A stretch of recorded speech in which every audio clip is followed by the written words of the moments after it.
여러분 안녕하십니까? 머니마스터 1부 출발합니다. 박수연입니다. 코스피 2,900 정말 빠르게 달성을 했습니다. 3,000포인트까지도 머지않은 상황인데 과연 오늘 3,000포인트 저희가 눈으로 확인할 수 있을지는 물음표가 붙고 있는 상황이죠. 오늘 달러 환율과 함께 여러 가지 포인트들 짚고 가시면 좋을 것 같습니다.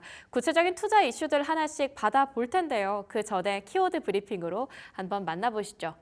자, 어제도 강했고 오늘도 강합니다. 역시나 방사는 죽지 않는구나. 다시 한번 섹터 안에서의 확신을 남겨준 한화, 에어로스페이스, 풍산, 현대로템 등인데요. 잠시 뒤에 시세 한번 확인해 보고요. 방산에 대한 이야기로 오늘 첫 문을 열도록 하겠습니다. 첫 장부터 한번 확인을 해볼까요? 자, 또 한 번 확인한 지금은 방산 시대. 일단 캐나다에서 국방 지출을 GDP 대비해서 한 2%까지 끌어올린다라고 하는 기사가 나왔죠. 현재 캐나다에서는 국방 지출 금액이 GDP 대비해서 한 1.4% 정도밖에 되지 않는다라고 합니다. 0.6%라고 하더라도 그만큼 국방비의 지출을 늘린다라는 점에서 다시 한번 한국 K방산의 수출 기대감을 저희는 끌고 갈 수 있을 텐데요. 또 나토에서도 이번에 국방비를 GDP 대비해서 2%에서 5%까지 끌어올리겠다를 계획하고 있다고 하죠. 2%에서 5%까지 국방비 지출이 늘어나게 될 경우에는 이 나토 회원국들을 대상으로 총 500조 정도 증액 가시화를 저희는 기대해 볼 수 있다라고 하는데요. 2차 수출붐에 대한 기대감 여전히 또 오늘의 한국 방산주 안에서 온기를 뿜어내고 있습니다. 이 가운데 2주 뒤에 이뤄지게 될 나토 정상회의에 이재명 대통령 참석 여부가 아직까지 불투명해져 있습니다. 그렇다 보니까 최근 방산주의 눌림 이슈가 되기도 했었죠. 아무래도 나토 정상회의에 불참석하게 될 경우에는 그동안 우리가 예상하고 기대해왔던 유럽 쪽의 수출 모멘텀이 일부 훼손되는 게 아닌가 하는 그런 걱정이었는데요. 어제도 그렇고 또 한 번 방산주가 불을 뿜어내면서 아직까지는 센티가 여전하다를 보여주고 있는 오늘이기도 합니다. 자, 그 다음 장 한번 넘어가 보도록 하겠습니다. 특히 폴란드발 수혜 기대감을 방산 쪽에서 저희는 크게 가져갈 수 있을 텐데요. 지난 6월 3일 지난주였죠. 화요일에 또 폴란드의 새로운 대통령이 당선됐습니다. 카롤 나브로츠키 폴란드 대통령인데 유럽 쪽으로는 반EU 그리고 친미 성향, 보수 성향을 가지고 있는 대통령이라고 하죠. 굉장히 간발의 차이로 대통령으로 최종 당선이 됐는데 일단 트럼프 대통령과 굉장히 우호적인 관계를 맺고 있다라는 점에서 폴란드와 미국 그리고 한국의 방산 협력 기대감을 저희는 조금 더 키울 수 있겠습니다. 특히 윤석열 정부 당시에 2022년 폴란드 쪽으로 우리나라는 초대형 무기 수출 계약을 따낸 바 있었죠.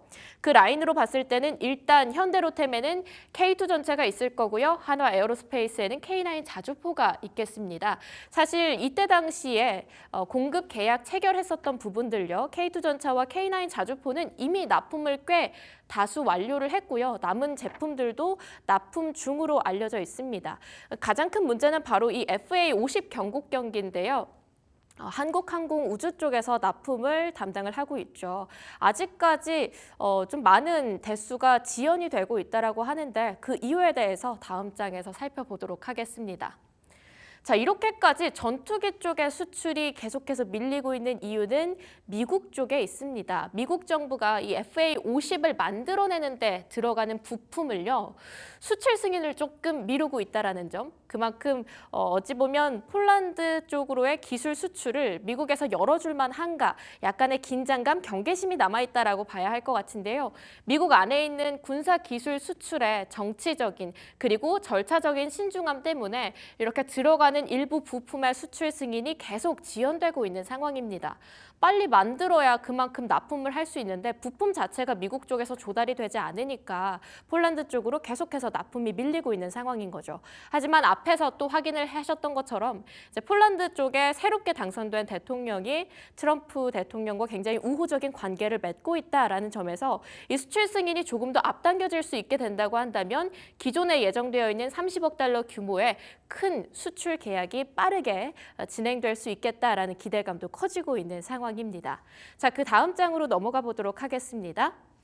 또 사상 최대 규모의 방산 수출 계약 소식이 이번에 또 속보로 알려졌죠. 폴란드향 K2 전차 2차 수출 계약이 잘하면 이달 하순 중으로 예정이 되어 있다라고 하는데요. 사실 앞서 보셨던 것처럼 1차 계약과 공급 대수는 동일합니다. 180대요.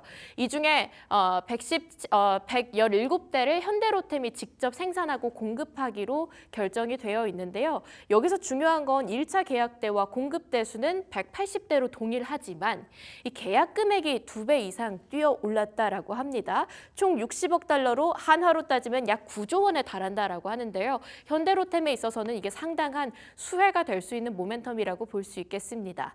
자, 그 다음 장으로 또 넘어가 보도록 하겠습니다. 이렇게 현대로템, 한화 에어로스페이스, 그리고 한국항공우주를 필두로 방산업체 내에서 저희가 수혜를 받을 수 있는 모멘텀들 체크를 해봤는데요. 이번에 또 하나그룹이 시총 100조 클럽에 가입을 했다라는 소식이 전해졌습니다. 역시나 익히 알고 계실 한화 에어로스페이스가 효자 노릇을 단단히 했고요. 그 뒤에 서포트는 또 한화오션이 필두로 이어갔습니다. 거기에 더해서 수혜 이슈가 하나 더 떴습니다. 호주의 오스텔 지분 최대 100% 보유 승인을 미국 정부로부터 이번에 받았다라는 건데요. 지난 3월에 한화그룹은 호주에 있는 오스텔 지분을 장외 거래로 9.9% 정도 확보를 한 바 있습니다. 여기서 19.9% 지분을 조금 더 가져가기 위해서 미국과 호주에 각각 정부의 승인을 요청한 바 있는데요. 이번에 100%까지 너희들이 보유할 수 있게 해주겠다라고 미국 정부가 승인을 했다는 거고요. 어찌 보면 미국 안에 방산 파트너로 이제 한화를 본격적으로 공인을 했다라고도 볼 수 있겠습니다.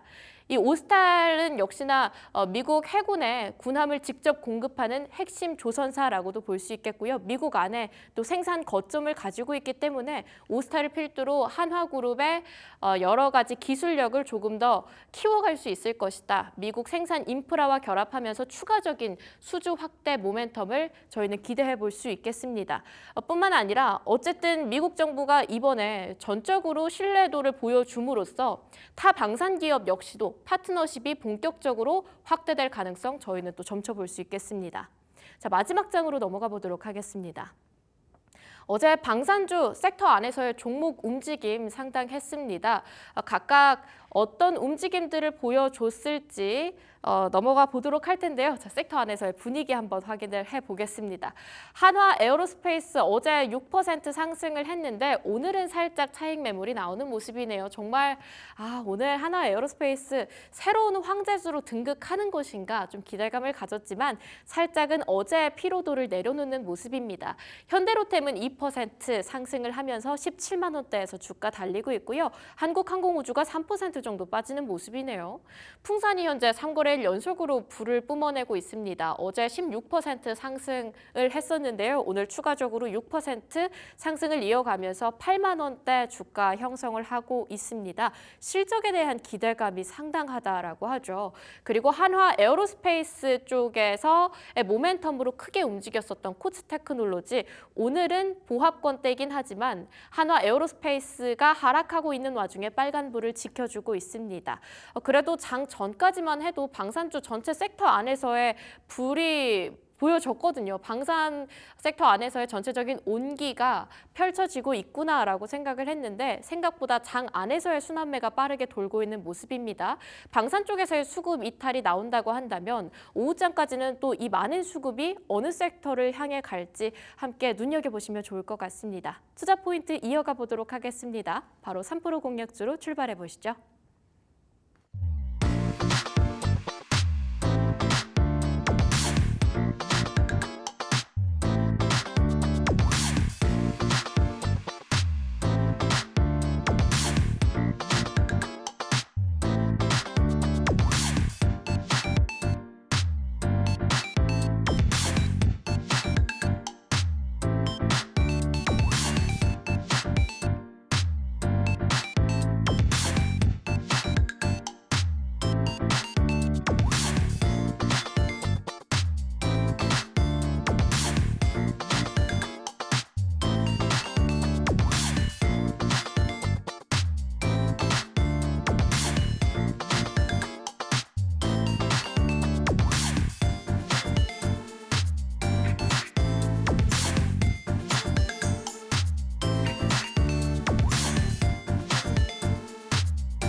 3%를 얻기 위한 투자 포인트 하나씩 오픈해 보도록 하겠습니다. 오늘의 3% 공략주 장인투자클럽 이창대 대표 함께하고 있습니다.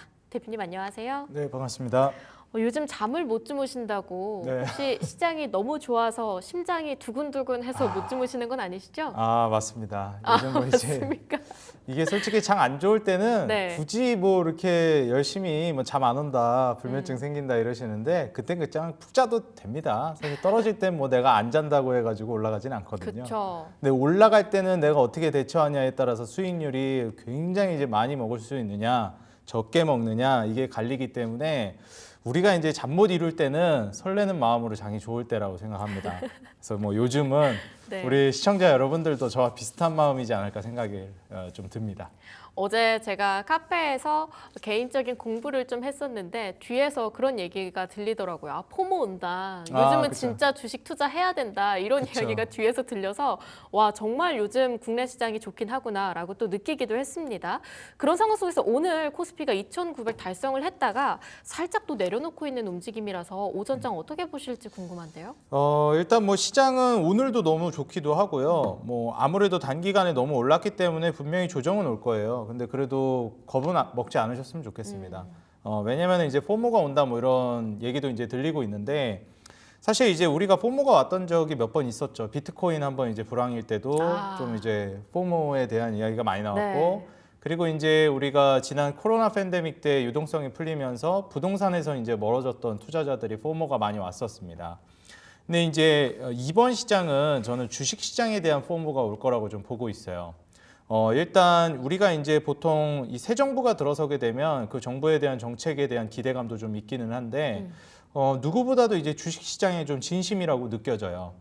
그 이유는 당연하게도 정치인들은 지지율을 먹고 가야 하는데 이 유권자들이 이제 주식에 대한 인식이 많이 바뀌기도 했고요. 이 부동산보다도 이 주식 투자자들의 이제 인구가 정말 많아졌습니다. 네. 이게 무슨 말인가 하면 이게 이제 과거랑은 좀 그 부를 축적하는 방법이 좀 많이 달라졌다라고 볼 수 있겠는데 과거에는 이제 부동산이 정말 건실하게 노력해가지고 저축해서 예적금 들고 그래서 부동산을 통해서 돈을 벌고 부를 축적해 나가는 게 아주 정석적인 안정적이고 괜찮은 테크트리였어요.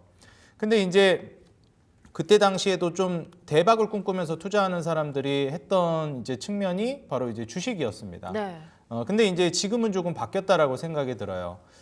이제 비트코인이 그때 당시에 주식의 인식을 좀 가져가고 있다라고 생각이 들고요. 좀 고위험군인데 네. 폭발적인 수익을 내는. 근데 이제 주식이 과거에 이제 부동산 같은 역할을 해줄 거라고 보고 있습니다. 자, 그렇다면 이제 부동산은 과거와 같은 역할을 못 해줄 것이냐? 저는 거의 이제 좀 금 같은 역할 비슷하게 가지 않을까 생각하거든요. 일본 비슷하게 이제 간다라고 하면 네. 뭐 사실 수도권 중심으로 많이 그렇게 흘러가지 않을까 생각이 들어요. 딱 이제 그 인플레이션을 방어하는 정도, 요 정도가 저는 될 가능성이 높다고 보고요. 물론 이제 지역 따라서 이제 개발되는 거에 따라서도 천차만별이 되겠지만, 그 상품의 성격 자체가 그렇게 좀 바뀌어 나갈 거라고 봅니다. 그리고 사실 이제 진입하기가 굉장히 어려운 시장이 돼버렸죠, 부동산은. 그래서 보통 이제 어느 정도 국가가 성장을 하면서 정책이 이제 들어서게 되면은 금융시장을 이제 발전시키게 되는데 우리나라도 이제 비슷한 국면으로 나아가게 된다라고 봅니다. 그래서 시대적으로 이제 딱 그 시점이 왔다라고 보고 있고 제일 중요한 것은 이제 대통령이 나서서 이런 말까지도 했잖아요. 뭐 우리가 이제 과거 커뮤니티 같은 데서도 우스갯소리로 네. 이제 국장 탈출은 지능순이다. 그래서 눈물 납니다, 빨리 진짜. 탈출해야 한다. 네. 미국 주식으로 빨리 넘어와라. 그리고 미국 주식은 세금을 많이 내지만 한국 주식은 원금을 많이 낸다. 이런 이제 우스갯소리들이 있었습니다. 네. 근데 이제 그때 당시에 제가 누구라고 말씀 안 드리겠는데 같이 이제 방송 출연했던 분 중에 한 분이 이제 그 개미 반대로만 하면 된다. 지금 미국 주식 투자가 역대급으로 늘어나고 있다. 네. 이제는 한국 주식 할 때다. 이제 미국 주식 떨어진다. 별로 안 좋다. 서학개미가 반대로 네, 동학개미가 돼야 한다. 서학개미 좀 막 난리 나니까 네. 이제 한국 증시 오를 때 됐다. 그때 이제 말한 기점부터 이제 불이 나게 올라왔거든요.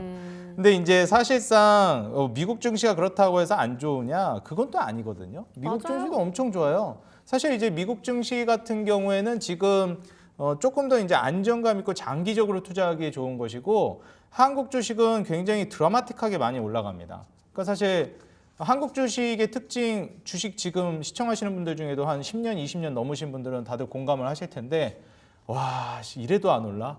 와, 다 올라가는데 우리만 안 올라가네.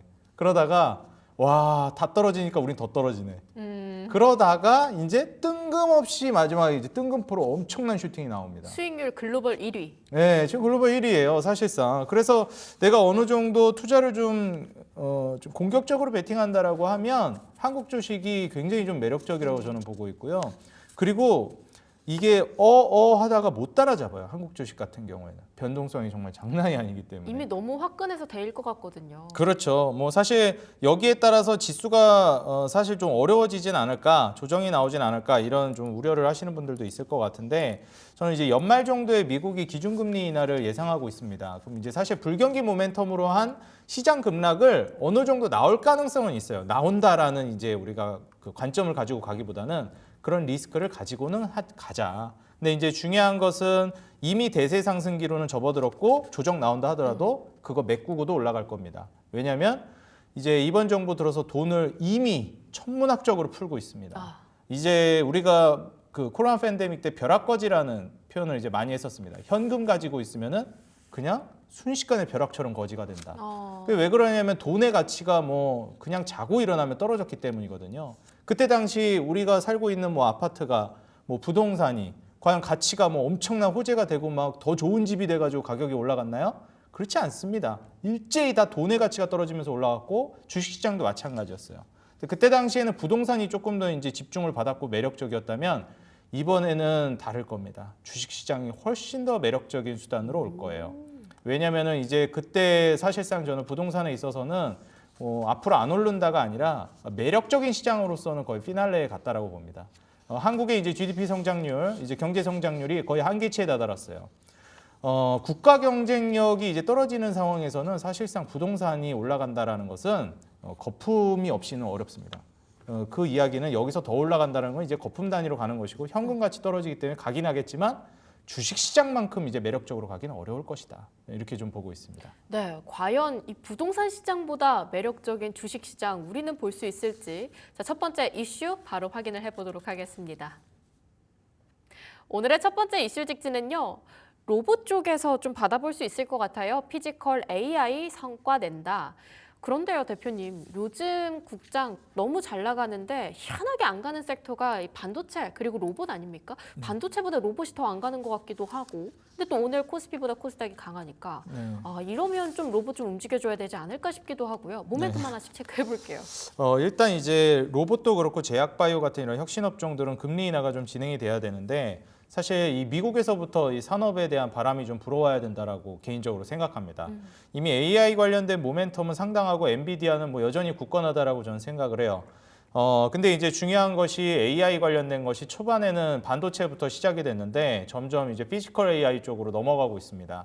왜냐하면 우리가 처음에 AI를 구축할 때 반도체에 관련된 종목들, 뭐 엔비디아 같은 그래픽 카드 이러한 이제 실질적인 하드웨어 쪽이 먼저 올라가고 그 하드웨어들을 구축해서 구동시킬 수 있을 만한 인프라들이 갖춰졌었어요.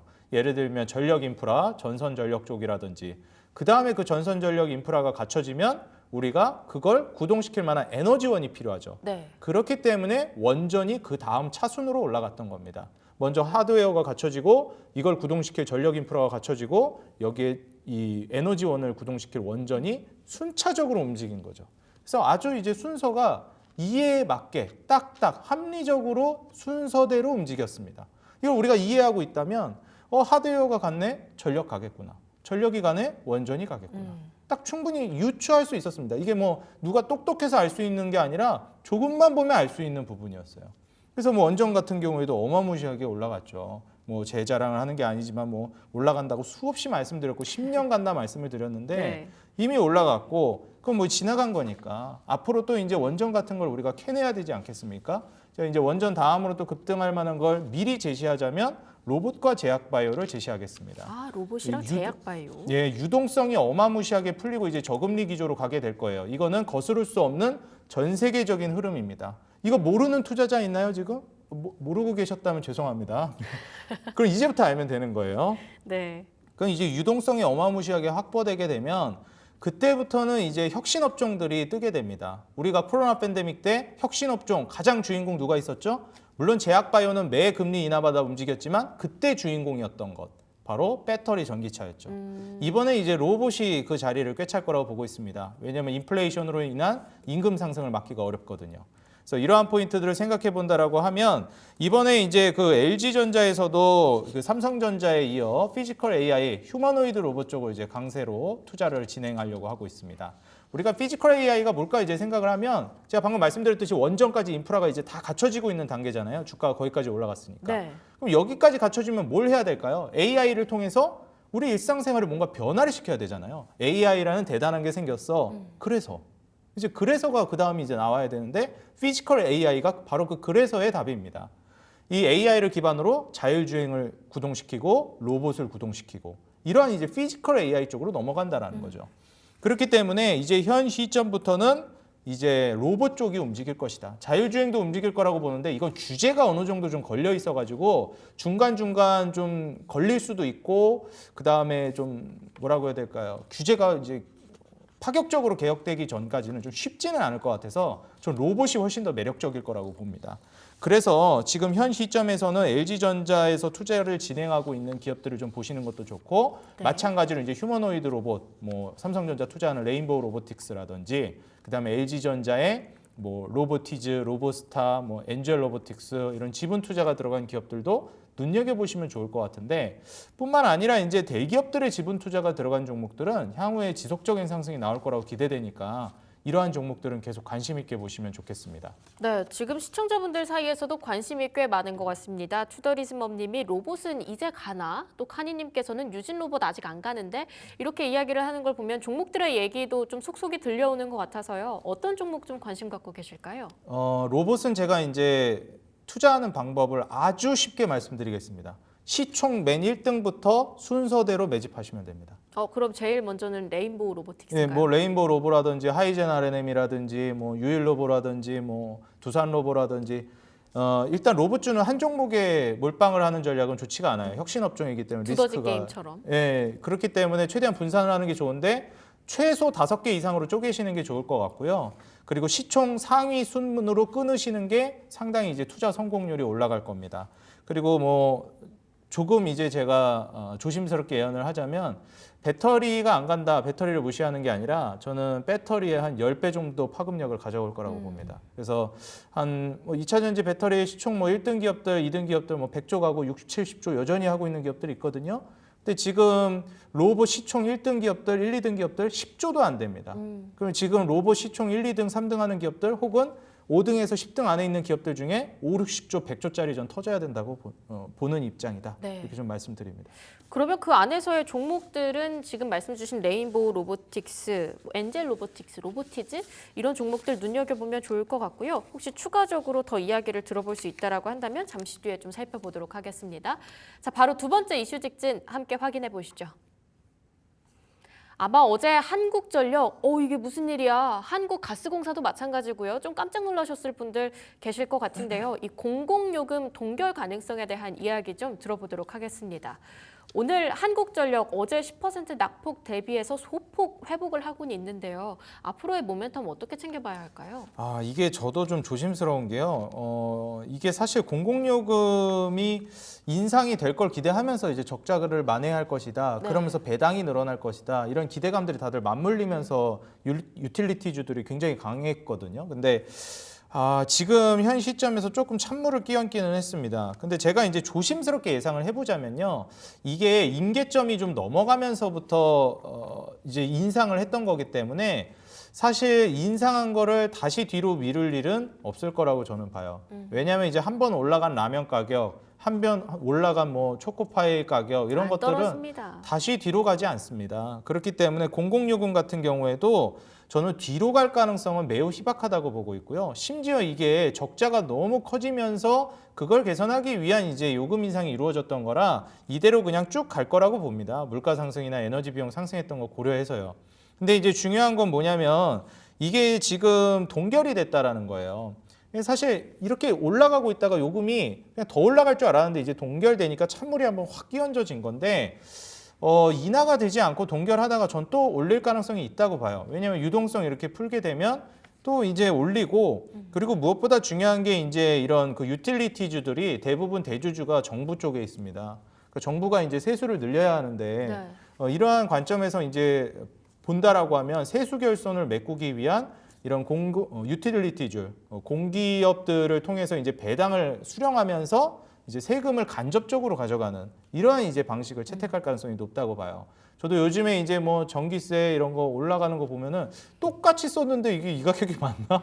이런 생각이 들 때가 있거든요. 내가 확인하는 게 맞겠지? 네, 이 숫자가 그죠. 맞겠지? 네, 근데 이제 공공요금 올렸다고 하니까 뭐 네. 그냥 이해를 하고 있는데 관심 없는 분들은 깜짝 놀라시거든요. 돌돌돌 떨려요. 왜 이거 갑자기 왜 이렇게 올라갔나 이러는데 안타깝지만 뒤로 가긴 쉽지는 않을 것 같습니다. 그래서 뭐 절약하면서 살아야죠. 그래서 아니, 주식해야죠. 그래서 이게 억울하다. 네. 그러면 이제 뭐 한전, 지역난방공사 이런 데서 배당 받는 걸로 이제 상쇄시키는 거죠. 그래서 제가 예전에 이제 앞으로 공공요금 엄청 올라갈 건데 억울하시면 지역난방공사 한전 찍으십시오. 제가 몇 달 전에도 말씀드렸는데 앞으로도 강하긴 할 것 같아요. 근데 한번 좀 찬물을 끼얹어가지고 좀 그게 아쉽기는 하다. 근데 이제 배당이라든지 공공요금을 뒤로 인하할 것 같지는 않으니까 좀 더 당분간은 지켜봐도 좋지 않을까 이렇게 좀 보여집니다. 네, 그러면 그 안에서 좀 관심 종목으로 가지고 있는 그런 종목들이 있다면요? 역시 뭐 대표적인 종목들을 보는 게 좋을 것 같아요. 뭐 움직임이 나왔던 한국전력이라든지 네. 한국전력도 매물대를 어느 정도 지지해주면서 오늘 반등이 나와주고 있기는 한데 뭐 이대로 계속 반등을 해줄지 여부는 좀 지켜보는 게 좋을 것 같아요. 그리고 이제 같이 또 움직임이 나왔던 종목 중에 지역난방공사가 있죠. 지역난방공사 같은 경우에도 이거 여기서 소개해드렸는지 기억은 잘 안 나는데 지역난방공사도 여기저기 제가 이제 소개를 많이 해드렸습니다. 그래서 지금 시점에서 한 차례 좀 조정이 나왔는데 뭐 여기도 당분간은 계속 좀 강세를 보여줄 가능성이 저는 높다고 봐요. 그래서 우리가 좀 눈여겨볼 만한 거는 지역난방공사나 뭐 한국전력이나 그 다음에 한국가스공사.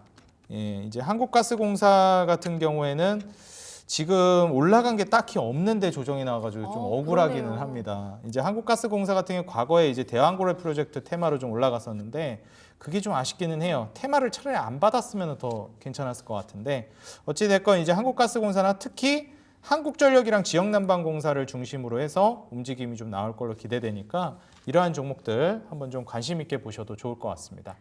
네, 한국전력, 지역난방공사, 한국가스공사까지 이 세 종목 지금의 낙폭은 오히려 저점 매수의 기회일 수 있다. 이렇게 이야기 받아봤습니다. 바로 3% 공략주 하나씩 오픈을 해볼 텐데요. 우선은 첫 번째가 HD 현대 인프라코어 가져와 주셨습니다. 오늘 태양광 관련주들이 또 불기둥을 뿜어내고 있거든요. HD 현대 인프라코어 3% 무난하게 달성을 할 수 있을지 앞으로의 전망 어떻게 보실까요? 네, 일단 이제 HD 현대인프라코어 제가 지난번에 어떤 종목이었는지 기억이 안 나는데 나와서 이제 소개하는 와중에 이제 계속 오르고 있더라고요. 그래서 목표가 근처까지 가가지고 이거 좀 오늘도 좀 불안불안하셨나요? 네, 늦게 이제 올라가야 될 텐데 너무 빨리 올라가네 했는데 현대인프라코는 다행히 어제 급등하고 오늘은 조정이 나오고 있습니다. 그래서 이제 뭐 눌림목을 공략해 볼 만한 자리를 이제 주고 있다라고 생각이 드는데요. 일단 이제 HD 현대인프라코어를 중심으로 해서 이제 건설기계라든지 추후에 인프라 관련된 종목들의 상승세는 꽤나 강력할 거라고 보고 있습니다. 트럼프가 이제 빨리 금리 인하를 유도하기 위해서 지금 산적해 있는 문제들을 해결해 나가고 있어요. 전쟁을 끝내려고 하고 있는 건데 지금 미중 관세 관련된 합의도 계속 진행 중에 있죠, 지금도. 그리고 더 나아가서 이제 그 러우 전쟁 같은 경우에도 재빠르게 이제 좀 종전으로 이끌어내고 있는 상황입니다. 러시아도 크게 압박하고 있기 때문에 뭐 종전화 진행이 되지 않을까 생각이 들어요. 그래서 이렇게 되면 금융적인 전쟁, 그다음에 지정학적인 전쟁 이러한 것들이 대부분 안정기를 찾아가게 될 거라고 보여지고 그리고 이제 그 인플레이션 기대 심리도 좀 꺾이더라고요. 그러니까 사실 이제 관세 우려 때문에 물가가 크게 오를 것이다. 그래서 기대 인플레 때문에 사실 연준이 금리 인하 못한 것도 있습니다. 그렇죠. 실제적인 금리는 그 물가는 많이 낮아졌어요, 이미. 기준금리 충분히 낮춰도 될 정도로 물가 상승률은 안정이 됐는데 그 기대 인플레 때문에 못 낮춘 거거든요. 근데 이제 기대 인플레도 떨어지기 시작하고 관세도 이제 종결 지으려고 하니까 뭐 월러 연준 이사 같은 경우에도 제가 계속 반복해서 언급드리지만 시사점을 던져줬거든요. 7월까지 한 10% 수준으로 해서 봉합시켜주면 연말에 우리 금리 인하 할 수 있어. 이렇게 시사점 던져줬기 때문에 트럼프가 지금 열심히 관세 지금 마무리 지려고 중국이랑도 네. 얘기하고 있다라고 보여집니다. 그래서 연말 이제 금리 인하를 생각해 보면 전쟁이라는 게 끝나면서 유동성이 확보되니까 인프라 정책이 확대될 겁니다. 이거 어느 나라나 비슷한데 그 나라의 지도자 정치인들의 성과나 공적이라고 평가받는 게 뭐 여러 가지가 있겠지만 대표적인 게 인프라 사업이에요. 국가가 주도해서 직접적으로 진행하는 게 바로 인프라 사업이거든요. 그래서 사실 지금 현 시점에서 우리가 바라본다라고 하면 이거는 미국 트럼프만의 문제가 아니라 우리나라 이재명 대통령도 마찬가지고요. 인프라 정책이 이제 본격화될 겁니다. 도시개발 계획이라든지 철도라든지 교통이라든지 다방면으로 개발이 될 거기 때문에 뭐 저금리니까 돈 이제 끌어다가 저리로 이제 개발 시작하는 거죠. 네. 이러한 포인트 생각해봤을 때는 이제 HD 현대인프라코 특히 이제 인도를 중심으로 이제 성과를 우리가 기대해 볼 수 있기 때문에 매출 마진율도 증가세에 있기도 하고 현 시점에서는 목표가 1차적으로 13,000원 정도까지는 보셔도 좋을 것 같다 말씀드리면서 손절가는 9,000원 제시하겠습니다. 네, 오늘 다행히 기회를 주고 있는 HD 현대 인프라코어 가격 전략 받아봤습니다. 자, 이어서 빠르게 받아봐야 할 것 같아요. HD 현대 마린솔루션이요. 지금 아까 말씀 주셨던 것처럼 이야기를 하고 있는 와중에 너무 올라서 목표가 달성할까 봐 두렵다고 하셨잖아요. 네. 이 종목이 지금 가파르게 상승하고 있습니다. 5% 아이고. 국전에 두고 있어서 빠르게 모멘텀 체크를 해볼게요. 네, HD 현대마린솔루션 이제 조선주가 많이 갔는데 네. 그 후발주자로 갈 만한 종목이라고 봅니다. 뭐 세진중공업이나 여러 종목들을 말씀드렸어요. 삼성중공업도 그렇고. 근데 모두 이제 올라가 버렸고 사실 조선주에서는 이제 정말 매수할 수 있는 종목이 몇 개 안 남았습니다. 그 중에 하나가 현대마린솔루션인데 일단 친환경 선박 개조 수요는 계속 구조적으로 성장하고 있죠. 그리고 중요한 게 한번 조선주가 움직이고 수주를 어마무시하게 따내고 있는데 수주를 통해서 만들어내면 그 다음에는 결국 정비, 보수 이러한 쪽 수요가 올라갈 수밖에 없어요. 네. 일단 배를 만들어야 정비 수요가 있으니까 일단 완성 조선업체가 먼저 주가가 가는 건 당연한 논리입니다. 아까도 말씀드렸듯이 순서라는 게 있잖아요.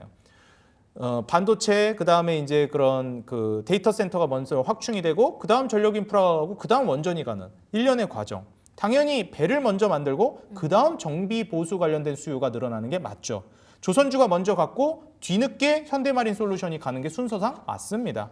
그래서 후발주자로 이제는 현대마린솔루션이 갈 때가 됐다, 왔다 이렇게 보시면 되고요. 현 시점에서 이제 신고가를 돌파하려고 노리고 있는데 저는 신고가 돌파하면 훨씬 더 크게 갈 가능성이 높다고 봅니다. 그래서 목표가는 1차적으로 20만 원을 제시하도록 하겠고 여기서 한번 뭐 조정은 나올 수 있으니까요. 손절가는 15만 원을 제시하도록 하겠습니다.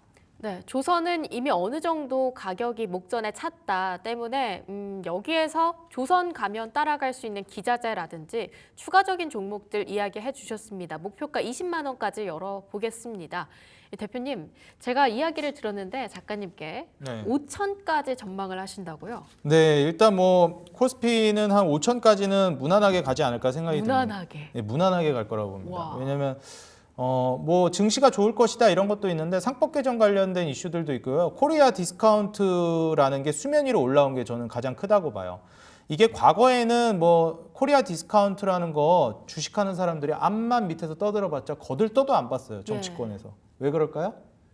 주식한 사람들이 그렇게까지 많지 않으니까. 그렇죠. 주식에 아니 국민들이 주식에 관심이 없어요. 주식 그런 거 왜 하니? 위험하게. 부동산 해야지. 근데 이제 인식이 엄청 많이 바뀌었죠. 완전히 바뀌었죠, 이제는. 완전히 바뀌었고 정치인들이 이제는 부동산 그 신경 쓰는 것보다 주식 시장을 더 신경 쓸 겁니다. 네. 왜냐하면 이제 부동산이 어떤 느낌이 돼 버렸냐면 과거에는 서민들이 부의 사다리에 올라탈 수 있을 만한 사다리 역할을 해줬는데 이제는 가진 자들의 영역이 돼 버렸어요. 사다리 걷어차기. 예, 이제는 사실 부동산을 어떻게 접근합니까? 가진 자들만 계속 올라요. 심지어 부동산도 양극화가 벌어지고 있잖아요. 지방은 오히려 더 힘들어지고 네. 있고. 그러니까 이런 것들을 따져봤을 때 누구나 접근할 수 있고 누구나 부의 사다리에 올라탈 수 있는 것. 그게 이제 증권시장 주식이거든요. 그래서 이제 적극적으로 정치인들은 결국 지지율을 먹고 가기 때문에 네. 현 시점에서 코리아 디스카운트가 논의가 정말 많이 됐고 현 정치권에 이제 오기 시작하면서부터는 완전히 달라졌다. 주식시장 제도 개선은 불을 보듯 뻔하다라고 저는 보여지고 있고요. 여기에 플러스로 또 한 가지 호재가 겹쳤죠. 대한민국은 이미 돈을 어마무시하게 풀기 시작했습니다. 이제 돈의 가치가 떨어지기 때문에 주식시장은 올라갈 수밖에 없는데 그 저금리 막대한 돈이 풀렸을 때 과연 이번에 부동산으로 많이 갈까? 주식으로 많이 갈까? 대통령이 코스피 5천을 외치고 있는데 과연 부동산으로 갈까요? 주식으로 갈까요? 한번 여러분들이 스스로 판단해 보시기 바라겠습니다. 야, 정말 주식으로 부자 되기가 좀처럼 쉽지는 않을 텐데요. 또 딜사이트와 함께 구체적인 투자 포인트들 받아가시면서 또 코스피 5천까지 무난하게 올라간다라고 한다면 내 계좌 수익도 함께 웃는 그런 장을 함께 하시면 좋겠습니다. 여기서 인사드리도록 하겠습니다. 지금까지 장인투자클럽 이창대 대표 함께했습니다. 대표님 감사합니다. 네, 감사합니다.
조성우의 투자의 맛 시즌2 이어가 보도록 하겠습니다. 앞서서 확인해 보셨던 것처럼 신정부에 대한 기대감 두 가지의 물줄기 오늘 확인을 해보도록 할 텐데요.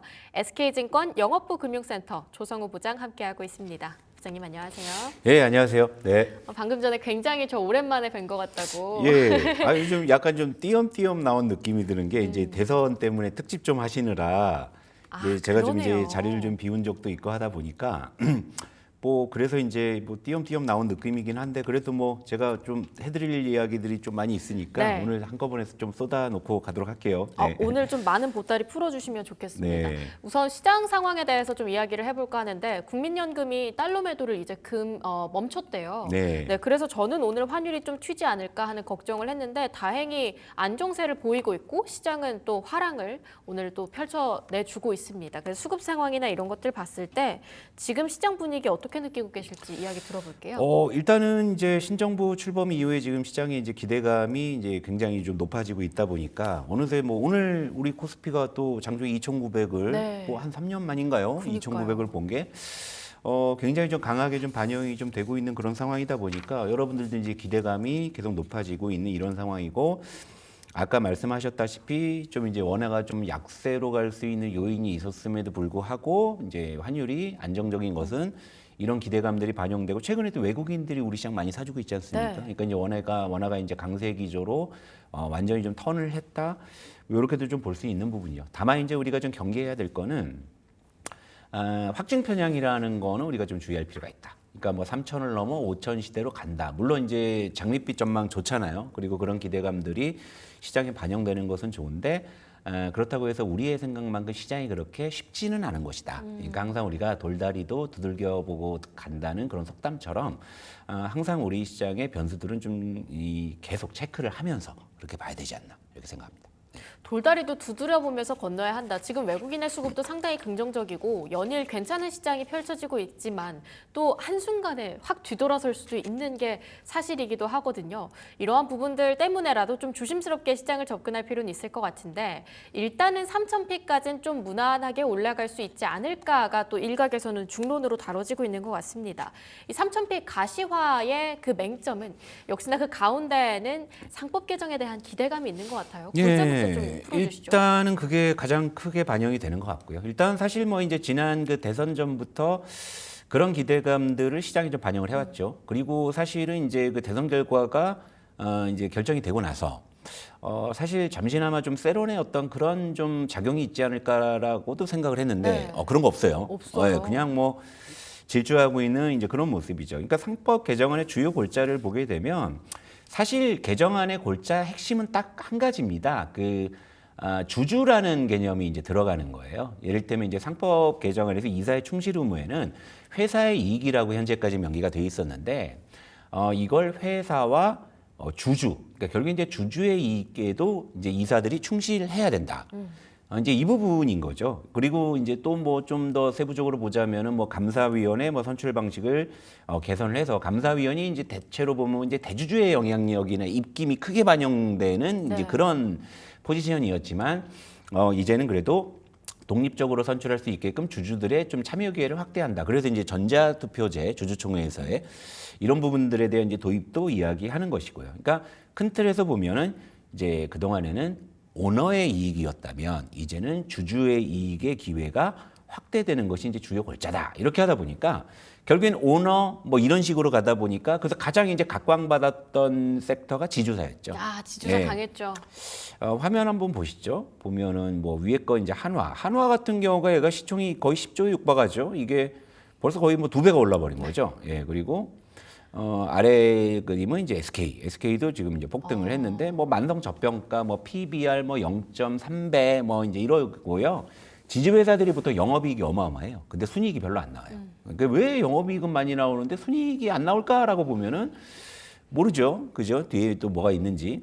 아무튼 이제 이런 어떤 그 지주회사. 그러니까 오너의 이제 그 지배 구조의 정점에 있는 게 지주사고 그쪽에 이익이 집중되다 보니까 주주들의 이익에는 이제 등한시됐다라는 대표적인 섹터였기 때문에 이제 앞으로 이제 그 주주 환원책에 대한 기대감을 이쪽에 지금 이제 투영을 이제 하고 있는 그런 상황이죠. 그러니까 만성 저평가이기 때문에 이제 뭐라도 해야 되지 않겠느냐 이제 이런 부분이죠. 그리고 이런 기대감이 반영되지만 사실은 이렇습니다. 그래 상법 개정이 됐다고 칠게요. 물론 이제 지금 상정이 좀 늦어지고 있기는 네. 해요. 뭐 그렇다고 해서 뭐 이제 방향은 뭐 이제 변함이 없으니까. 근데 뭐 상법 개정이 만약에 통과됐다고 칠게요. 통과됐다고 쳤는데 그렇다면 상법 개정 통과했으니까 이런 지주사들이 만세 백기투항 딱 하고 이제 환원할게요 하지도 네. 않을 건데 그렇죠. 진통이 분명히 있을 건데 시장은 지주사 쪽에 이런 기대감을 굉장히 강하게 반영을 하고 있다. 그것은 이제 무엇을 의미하냐?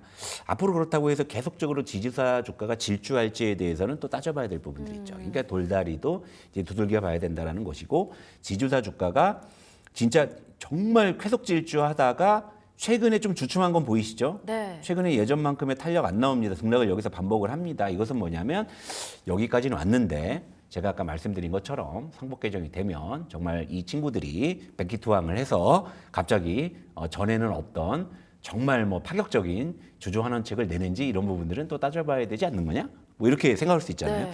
그러니까 이제 그런 것들이 이제 좀 시세에 반영되고 있다 볼 수 있는 거고, 그것도 이런 작용도 있을 수 있습니다. 그러니까 제가 왜 아까 이제 이렇게 좀 약간 초치는 말씀을 드렸냐면, 자 위에는 이제 텔코웨어라는 종목이고 오. 아래는 신성통상이에요. 우와. 근데 이 친구들은 왜 이렇게 급등을 했냐면요, 상법 개정에 앞서서 그냥 자진상폐 해버리려고. 뭔지 알죠? 아예 주주들한테 간섭받는 거 싫어. 네. 아예 나 안 해 그냥 그 공개 매수 해가지고 그냥 상폐하고 비상장으로 그냥 내 알아서 할래. 이런 작용도 있어요. 근데 하지만 이제 대기업 지주사들은 자진상폐가 어렵죠. 뭐 삼성전자 자진상폐 하려면 몇백 조를 사줘야 그쵸, 되는데 그쵸. 그죠? 그러니까 이제 그런 쪽은 이제 뭐 어쩔 수 없이 간다고 치지만 또 이런 이제 좀 어떤 그 주주 환원 자체를 아예 기피하는 이런 작용들도 있다라는 거죠. 결국에 이제 기업들이 상법 개정을 반기지는 않는다 이거죠. 그러니까 우리 이제 시청자분들이나 이제 저나 우리 시장에 참여하고 있는 그런 어떤 소액 주주들이나 일반 주주들 입장에서는 굉장히 좀 이 환영할 수 있는 이슈긴 하지만 정작 이제 이 환원책을 적극적으로 해줘야 될 기업들은 이렇게 동상이몽을 이제 하고 있다라는 거 이런 걸 좀 볼 수가 있는 거죠. 하지만 이제 여기서 우리가 힌트를 찾아볼 수 있는 것은 저 PBR이나 저 PER, 그러니까 이익을 잘 내면서 저평가돼 있는데 그동안 주주 환원에 대해서 소홀했던 쪽에 대해서는 앞으로 계속 이제 주주들의 압박이 커질 것이다라는 부분들은 우리가 이제 앞으로 시장을 보면서 이제 이 힌트를 삼을 수가 있겠죠. 그렇다면 여기서 이제 이런저런 어떤 포인트를 잘 잡아서 접근하신다면은 또 이제 의외 또 이제 다른 쪽에서도 노다지가 또 터질 수도 있는 부분이다. 이렇게 좀 정리를 해볼 수가 있을 것 같아요. 네, 그동안 상법 개정 기대감으로 앞서서 그래프 말씀 주셨는데 한화든 SK든 지주사는 쭉 앞만 보고 질주를 했습니다. 이제 갈림길에 놓여 있는 거죠. 이제 위야 아래야. 어디로 가야 돼? 그럼 결국은 여기서 만약에 상법 개정 수혜주를 찾겠다라고 한다면 옥석 가리기가 필요할 것 같아요. 어떻게 접근을 해볼까요? 사실 그 옥석 가리기라는 이야기를 누가 지어냈는지는 모르겠는데 분명히 개인들이 지어낸 이야기는 아닐 거예요. 그죠? 예. 분명히 뭐 어디 리포트에서 이제 뭐 오를 만치 오른 섹터 중에서 이제 좀 이제 고점에서 변동성 커지니까 옥석 가리기가 벌써 어디에 나와요? 조선주도 옥석 가리기 해야 된다는 얘기 나온 지 오래됐고 이제 방산주도 옥석 그쵸, 가리기 그쵸. 다 올라놓고서 그죠? 다 아 근데 또 오르는 종목은 요즘 네. 같으면 확 오르더라고요. 아 근데 우리가 논리를요. 예. 예를 들면 뭐 메이저의 논리, 기관이나 외국인의 논리가 아니라 우리 시청자분들의 논리로 가면 옥석 가리기는 되게 의미 없는 소리예요.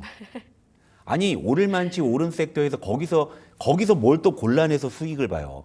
그러니까 어떤 sek터가 옥석 가리기에 나서야 된다라는 이야기가 등장할 때쯤에는 개인들이 그냥 이제 그 섹터를 피하는 게 맞다고 봅니다. 아니 무슨 수로 고를 거예요, 옥석 아 고르기를. 그러면 어떡해요? 왜냐면 네. 좀 제가 이제 개미의 입장을 대변을 네, 해본다고 네. 한다면 이제 항상 오르고 있는 종목들이 눈에 띌 때쯤이면 네. 고점이에요. 예. 미리 알면 당연히 미리 들어갔죠. 예. 근데 보세요. 우리가 이제 그 예를 들면 이제 왜 내 종목은 안 오르니? 야 방산주 좋다고 해서 나 들어갔는데 왜 내 건 안 올라? 내 건 빠져? 이게 옥석 고르기잖아, 그죠? 네. 그죠? 근데 우리 이제 그 개인 투자자들이 수익을 내기가 가장 편한 구간이 언제냐면 바닥권에서 어쩌한 특정한 섹터가 군집성을 가지고 올라올 때예요. 그래서 제가 여러분들께 이제 방송에서 어떠한 섹터를 말씀드릴 때마다 항상 제가 강조하는 게 바로 군집성이라는 거거든요. 그러니까 군집성이라는 거는 다 같이 올라오는 거예요.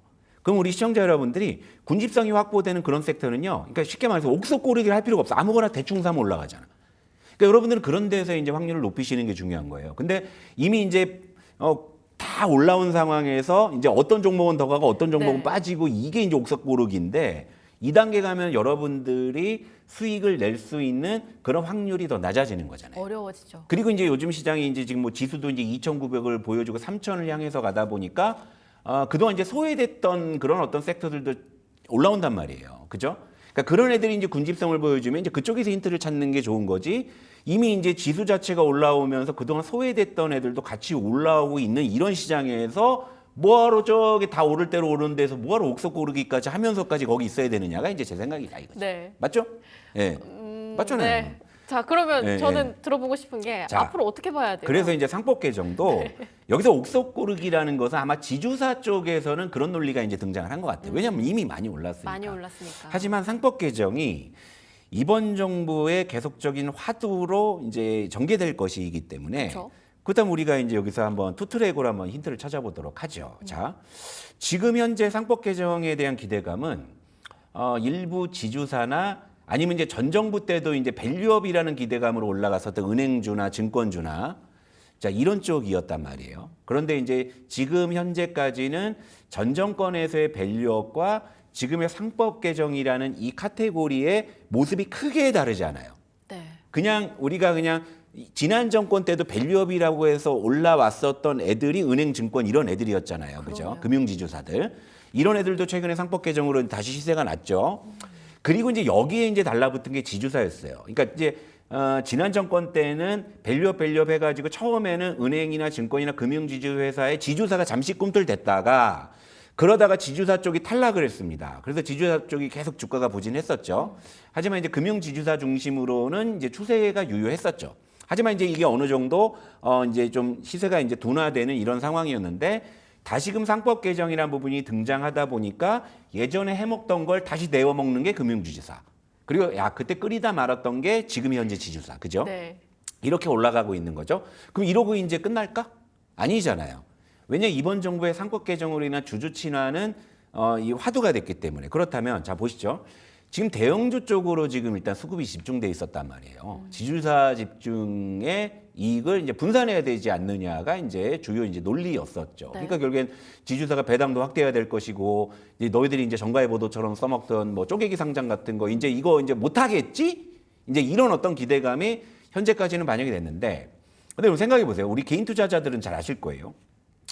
대형주는 그렇다 칠게요. 근데 여러분들이 같이 투자한다고 해가지고 막 이제 나름 기업 분석해가지고 딱 보니까 어떤 중소형주가 막 PER이 막 5배밖에 안 되고 PBR이 막 0.5배밖에 안 돼. 이런 이제 종목이 이제 가치 투자라고 딱 해가지고 여러분들이 이제 아 이거 들고 있으면 올라가겠구나 했더니 1년 동안 꼼짝도 안 해. 네. 가끔은 테마나 타서 잠깐 올라가. 하도 답답한 마음에 이제 거기 이제 회사 이제 그 주식 담당 IR 담당한테 전화를 해가지고 뭐 탐방 좀 가볼까요? 뭐 IR 안 하세요? 전혀 안 해. 주가에 관심이 없는 애들. 오히려 이런 애들을 이제 두들겨 패야 된다 이거예요. 그런 애들의 이제 네. 대표적인 게 지금 현재 이제 군집성으로 봤을 때는 중소형 철강주가 대표적으로 그런 애들이 많이 포진돼 있어요. 아, 중소형. 예, 그리고 철강주. 자동차 부품주 쪽이. 네. 예를 들면 저 PBR, 저 PER. 근데 그런 애들은 어디 가서 여의도 와서 뭐 IR 하는 애들 거의 본 적도 없고, 그리고 뭐 중소형 철강주들은 대체로 저기 이제 그 포항제철 포스코가 있는 쪽에만 몰려 있잖아요. 탐방 가고 싶어도 멀어서 가기도 힘들고. 그러네요. 또 설령 이제 가볼까요? 그 전화해도 오지 말래. 우리는 뭐 주가에 별로 관심이 없습니다. 뭐 거의 이래. 솔직히 이런 애들이 이제는 수면 위로 이제 이렇게 테이블 위에 올라와야 된다 저는 생각을 해요. 그러니까 이를테면 상장 기업으로서의 혜택은 다 누리면서 정작 그 주주의 이익에는 관심이 없는 이런 녀석들. 그러니까 만성 저평가돼 있고, 그러니까 뭐 무슨 뭐 대왕고래라고 해서 중소형 철강주 한번 올라가는 거 이외에는 전혀 올라가지가 않고, 그죠? 물론 뭐 이제 그런 거라도 의미 있다라고 보시는 분들은 뭐 사두면 언젠가는 한번 테마라도 타서 올라오겠지, 뭐 그런 관점에서 접근할 수 있지만, 그런 종목들이 중장기적인 주주 환원에 대해서 소홀했다 이런 부분들이 있잖아요. 그러니까 이제 그런 이제 중소형 이제 이 저평가주들 같은 경우에는 뭐 시장 소통을 강화해야 되는 그런 책임도 있고, 네. 그리고 이제 IR 전임자도 없어. 무슨 뭐 경영 지원실 무슨 대리가 그걸 대행하고 있고, 그러니까 전화하면은요 자리 없어요. 회의한다고 맨날 없어. 아. 주주가 전화해도 자리 없대요. 어디 가 있대. 네. 그러니까 전임자가 없다 이거지. 그러니까 이런 것들에 대해서 약간 이제 강제성을 이제 해야 되는데, 그러니까 이제 그거 싫으니까 이제 신성통상이나 이제 텔코인 도망가려 그러는 거고. 뭔지 아시죠? 네. 그러니까 오히려 저는 이제 이 무게추가 지금까지는 어쩔 수 없이 이제 시장의 큰 트렌드에서는 뭐 금융지주나 이제 대형 그 대기업 그 지주사 쪽으로 포커스가 맞춰져서 이쪽에서 시세가 났지만, 결국엔 이제 중소형주 쪽으로 가야 그래야 코스닥이 천도 가고 그러는 거예요. 그죠? 그러니까 앞으로는 이제 화두가 이런 쪽으로 가야 된다. 그래서 이제 지금 네. 이제 숨어 있는 중소형 철강주들 막 대주주 지분율 50% 넘어가니까 뭐 경영권 뭐 이슈도 없지. 뭐 경영권 분쟁 이슈도 없고, 뭐 회사 앉아 있으면 따박따박 뭐 저기 뭐 월급 받고, 뭐 요즘에 이슈가 되긴 하지만 또 뭐 법인카드 쓰고 뭐 다 이렇게 해가지고 앉아 있고, 뭐 배당은 찔끔 주고. 배당 찔끔 줘도요, 그 사람들은 지분율이 지금 50%가 넘으니까 배당 총액의 반을 자기가 갖고 가니까 작은 게 아니지. 근데 소액주주들은 막 배당 수익이 1%, 2% 이거 먹고 주가는 안 올라가고 있으니까 이런 애들은 왜 냅두냐 이거지. 답답하죠. 네. 그러니까 결국에 이제 저는 이제 어느 순간에 지금이야 이제 대형 지주사 쪽으로 시세가 났습니다만, 상법 개정을 계기로 해가지고 이제는 중소형주 저기 숨어 계시는 분들 많이 계시잖아요. 그냥 상장 기업의 혜택은 다 누리고 있으면서 주주는 나 몰라라 하는, 그러니까 이런 쪽으로 물꼬가 딱 트여져야 진정한 상법 개정의 트렌드가 우리 시장에 가는 거고, 그래야지 코스피가 정말 4천, 5천 이야기를 할 수 있는 거, 코스닥 1,000 이야기를 할 수 있는 거예요. 그러니까 저는 이제 이런 쪽으로 이제 화두를 잡고 있기 때문에 여러분들이 이제 앞으로는 이런 쪽으로. 그래서 제가 이제 전에도 한번 그 상법 개정 관련한 지주사 얘기할 때도 중소형 철강주나 자동차 부품주 쪽은 네. 관심을 가져볼 필요가 있다 해서 제가 뭐 화신 같은 것도 아마 말씀을 드리고 했었을 거예요. 그러니까 이제 여러분들 이쪽으로 좀 포커스를 맞추시면 좋을 것 같습니다. 네. 그러면 대형주 이미 많이 가기는 갔으니까 또 그동안 주가 부양에 큰 관심이 없었던 상법 개정이 본격화된다라고 한다면 그 물꼬의 대상이 될 것 같은 그런 네. 종목을 좀 눈여겨보자 말씀을 해주셔서, 자, 그럼 어떤 종목 보고 계세요? 근데 이제 지주사나 이런 쪽을 보게 되면 아직은 이제 대형 지주사 위주로 시세가 나다 보니까 이제 중소형 지주사 쪽으로 순환매가 좀 도는 거거든요. 그러니까 결국에 이제 물은 위에서 아래로 흐르듯이 이제 가는 거고, 이제 그러면 요 종목 하나, 요거는 제가 좀 눈에 띄어서, 그러니까 지주사 종목 중에 주가가 아직 바닥권에 있는 게 하나 보여가지고, 네. 이 종목은 한세 예스24홀딩스거든요. 보시다시피 이제 주가가 굉장히 좀 바닥권에 아직 있죠. 그러니까 아직은 이런 어떤 상법 개정이나 이제 지주사 모멘텀이 아직은 반영이 안 된. 근데 얘가 작년에 영업이익이 1,500억을 벌었거든요. 근데 시가총액이 1,700억밖에 안 되는 거죠. 그러니까 지주사들이 대체로 이제 요 모양 요 꼴인 거죠. 그러니까 이제 이렇게 해서 이제 시장에서 얘들부터 두들겨 패겠구나 해갖고 올라간 건데, 여기에 이제 이 종목은 대주주 및 특수관계인 지분율이 80%. 그러니까 유통주식수가 20%밖에 안 돼요. 그러니까 품절주식. 그러네요. 근데 여기에 보면은 배당 수익률이 무려 6%가 나와. 6%. 그러니까 다 해먹고 있는 거 다 해먹고 있는 거예요. 그러니까 이제 PBR도 0.3배고 그렇잖아요. 배당 총액의 80%를 대주주가 먹고 뭐 네. 특수관계인 다 먹어가고. 그러니까 사실은 이제 이런 어떤 기대감 때문에 이제 SK나 LG나 뭐 이제 뭐 이런 지주사들이 하나하나 이제 움직였지만 이제 그 상법 개정에 대한 모멘텀이 계속적으로 이어진다고 하면은 이런 중소형 지주사 중에서는 뭐 한세 S24 홀딩스가 멱살 잡혀서라도 한번 올라갈 가능성이 있지 않을까. 이렇게 보는 거죠. 그러니까 아까 말씀드린 제가 큰 물줄기는 결국 이제 중소형 어떤 저평가주까지는 가야 되겠지만 아직은 지주사 중심으로 이제 상법 개정의 모멘텀이 모여 있기 때문에 결국 이 안에서 아직은 수급이 돈다라고 봤을 때는 결국 이제 중소형 지주사 쪽에서도 이제 후속 시세가 기대가 되기 때문에 저는 항상 주가가 밑에 있는 거를 말씀드려요. 네, 그러니까 이제 한세S24 홀딩스는 이제 볼만하다 이렇게 좀 말씀드릴게요. 네. 네, 관련 종목으로 한세S24 홀딩스 한번 눈여겨보면 좋겠다 이렇게 이야기 받아봤는데요. 또 저희가 아직 정책주로 크게 안 움직인 네. 어찌 보면 항상 말씀 주신 바닥에서 좀 사야 한다라고 네. 볼만한 섹터 테마가 남북 경협이 아닐까 싶어요. 맞아요. 네. 그렇죠. 일자리도 갖고 네. AI 소프트웨어 갖고 네. 지역 화폐 갖고 남북 경협 이제 가야 될 때 아닌가. 어쩌면 남북 경협 주기가 제가 이재명 정부에서 네. 큰 두 가지 물줄기는 하나는 상법 개정이 맞고 제가 이제 하나를 남북 경협주로 보고 있어요. 왜냐하면 역대 민주당 정권에서는 항상 남북의 화해 무드였기 때문에 그러니까 이제 어게인 2018 그러니까 지난 어떤 그 이제 문재인 정권 때도 경협주가 엄청났었고 평창 올림픽을 계기로 남북 정상회담뿐만이 아니라 북미 정상회담까지 있었잖아요.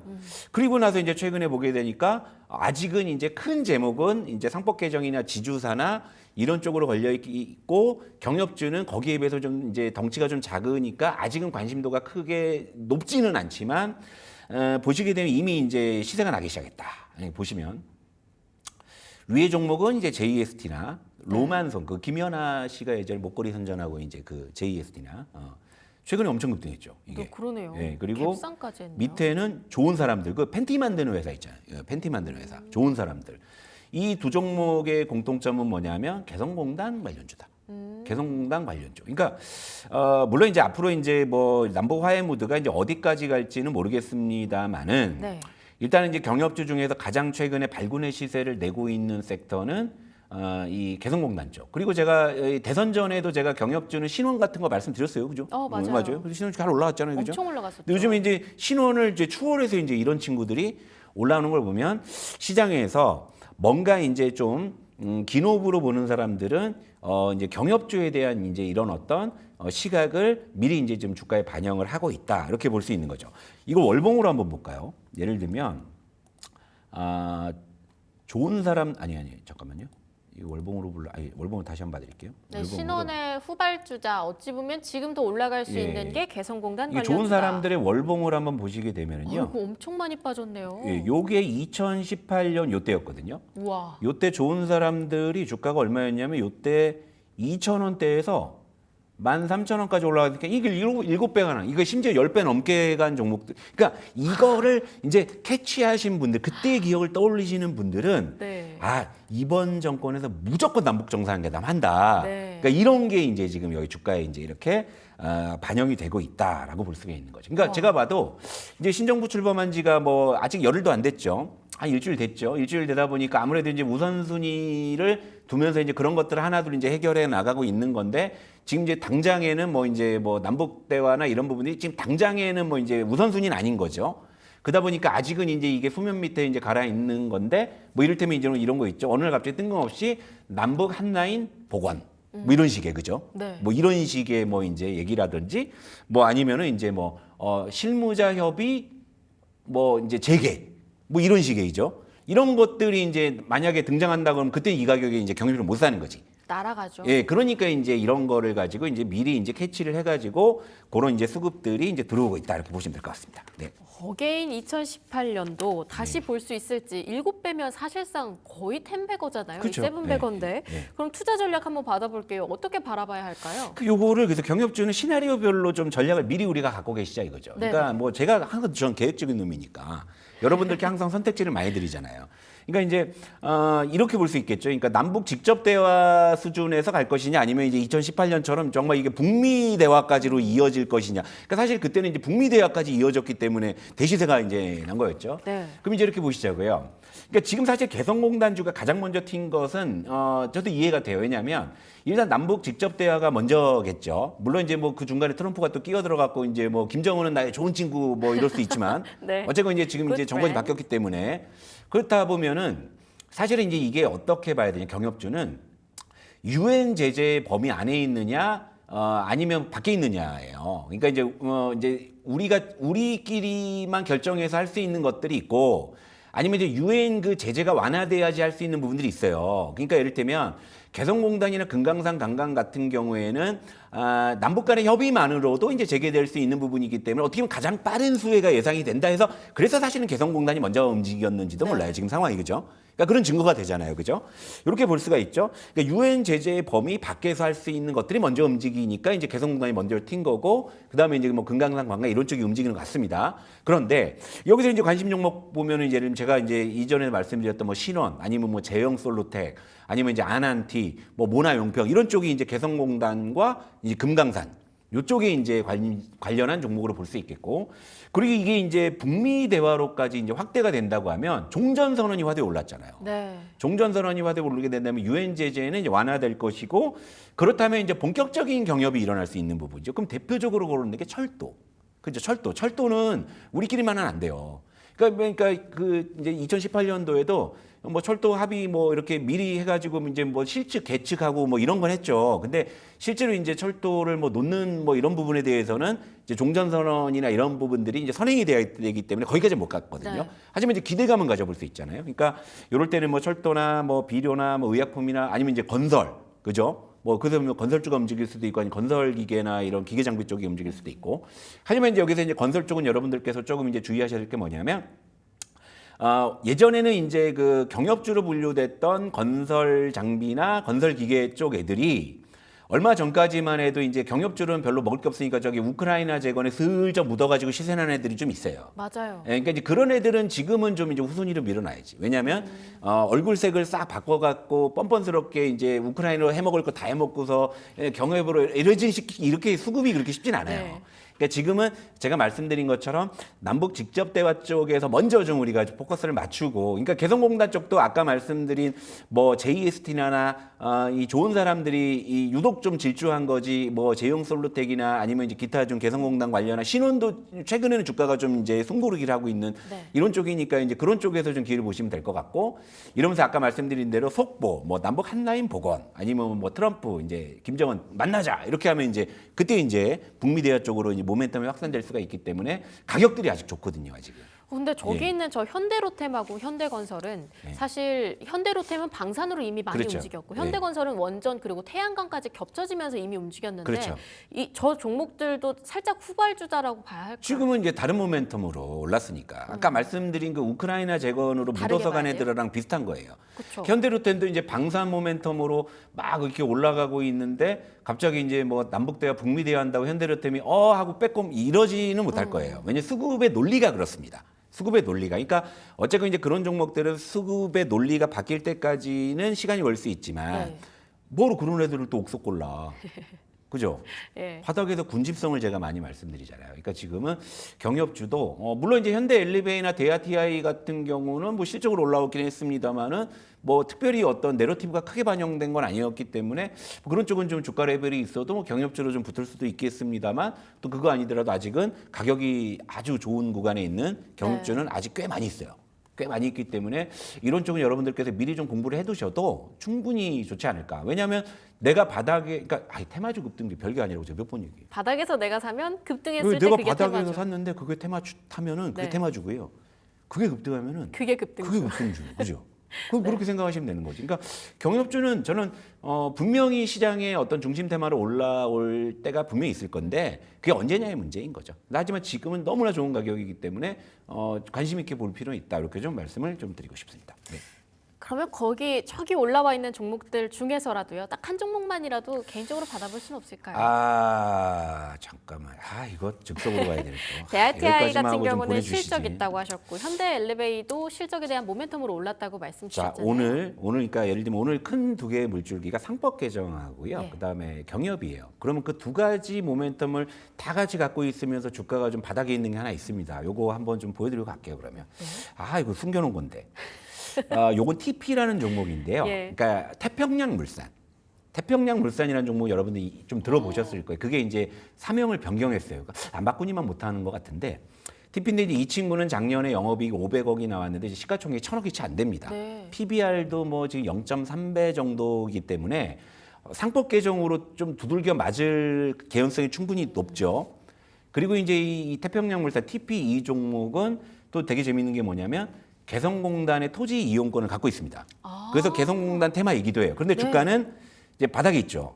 엄청 그러니까 저는 이번 정부의 큰 물줄기인 상법 개정과 남북 경협이라는 그 두 가지를 여러분들께서 모두 노리시면서 주가가 밑에 이전 바닥에서 꿈틀대고 있거든요. 근데 장기적으로 완전히 바닥에 있잖아요. 와, 네. 그러니까 이런 것들은 저는 그냥 담아놓고 그냥 저기 세워라 내워라 하고 있으면 언젠가는 그냥 시세가 나지 않을까. 좀 뭐 이런 생각으로 이거 숨겨놓은 건데. 제가 또 그걸 유기하게 잘 네. 찾아냈죠. 네, 요거 뭐 말씀드려 볼게요. 네. 네, 저희가 또 이제 언제 뵈야 될지 아마 특집도 있고 하면은 네. 또 한 번 더 미뤄질 수도 있을 것 같은데요. 네. 오후장 전략 받아보겠습니다. 정말 코스닥 1000 그리고 코스피 4000, 5000 볼 때까지 그 전까지 우리 시장 지금까지 좀 목에 찼다고 하셨잖아요. 네. 오늘의 오후장은 어떻게 대응을 해볼까요? 그러니까 3,000이 당장 갈 것 같지만 3,000은 시간 걸릴 것 같고요. 저는 2,900 지금 구간에서 일단은 뭐 스물 고르든 네. 뭘 하든 간에 이제 여기서 일단은 좀 1차 좀 베이스 캠프를 꾸리지 않을까. 그리고 여기서 이제 3,000 가는 거는 우리가 이제 2,600에서 2,900까지 보는 속도보다는 더 느려질 수 있다. 왜냐하면 이제부터 갈라 그러면 기대감도 다 좋지만은 이제 가시적인 것들이 필요하죠. 그러면 이제 매크로도 필요하고 이렇게 지수가 이제 이만큼 올라오는데 우리가 생각하는 반도체나 2차 전지가 그렇게 강하지 않았어요. 네. 예, 그렇다면 앞으로 이제 3,000을 돌파하는 그 어떤 이 열쇠는 결국에 이제 우리 시장을 대표하고 있는 반도체 바이오 2차 전지가 갖고 있다라고 보고 있고, 그러면 이제 이게 비로소 움직이려면 지금 사실 뉴욕 증시 오르나 내리나 우리 별로 신경 안 썼잖아요. 되는 모멘텀이 원체 강해가지고. 그렇잖아요. 저는 신경 네. 썼어요. 물론 방송하셔야 되니까 좀 별로 신경 안 썼어요. 근데 지금도 좀 신경을 써야 돼요. 그러니까 지금 뭐 미중 무역 협상이 어떻게 진행되고 있는지 네. 뭐 이런 부분들도 있고 뭐 또 앞으로 또 연준의 어떤 이제 금리나 이런 부분에 대한 이슈도 이제 체크를 해야지만 반도체나 2차 전지가 힘을 낼 수가 있는 부분이기 때문에 결국 이제 3천을 돌파하는 거는 결국에 이제 반도체, 2차 전지, 바이오 이쪽에 해줘야 되는 부분이기 때문에 너무 이제 3천을 그 당장 갈 것처럼 생각하실 필요는 없다라고 말씀드리겠습니다. 흥분하지 말자. 3천까지 예. 조금 시간 걸릴 수 있다. 이렇게 오후장 대응 전략 세워주셨습니다. 여기서 인사드리도록 하겠습니다. 지금까지 SK증권 영업부 금융센터 조성우 부장 함께했습니다. 부장님 말씀 감사합니다.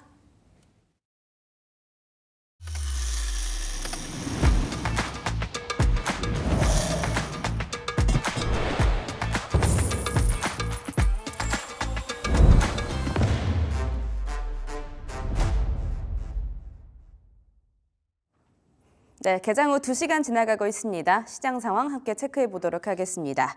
자, 어제 주춤하나했던 우리 국내 시장이 다시 한번 고점을 높여가고 있습니다. 어제 힘이 좀 빠지는 타이밍에 글로벌적으로 조금 더 힘을 실어준 것 같은데요.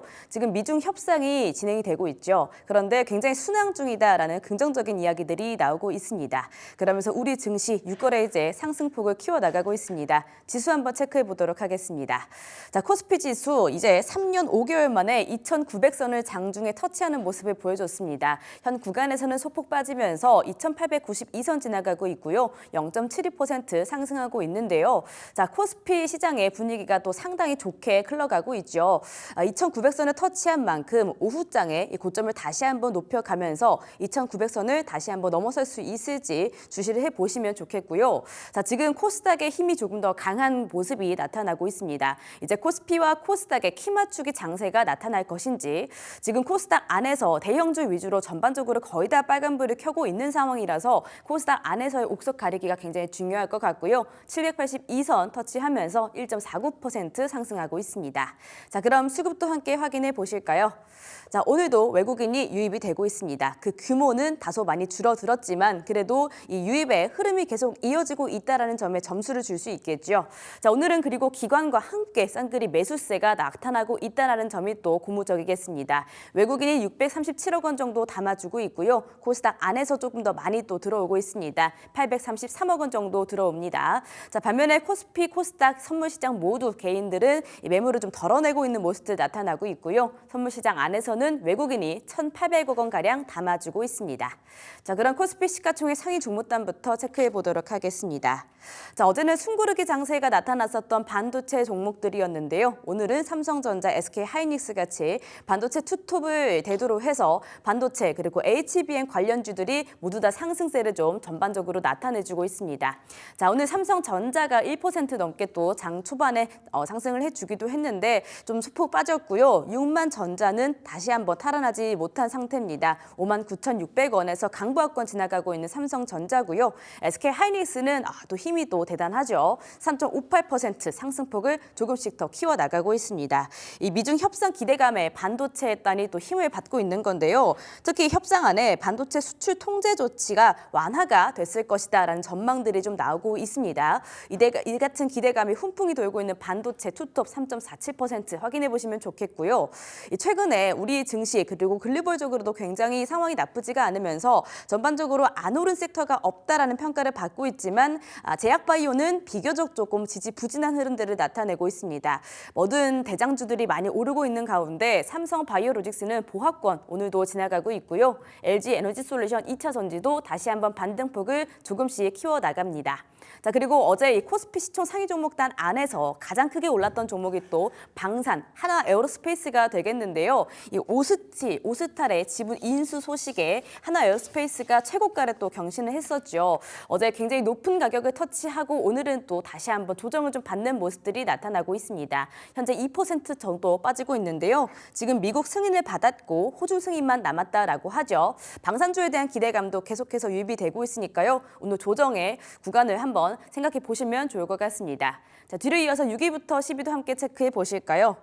6위부터 10위 안에서 오늘 현대차 그리고 기아가 다시 한번 좀 반등해주는 모습들이 나타나는데요. 오랜만에 현대차가 20만 원을 다시 한번 회복을 해줬습니다.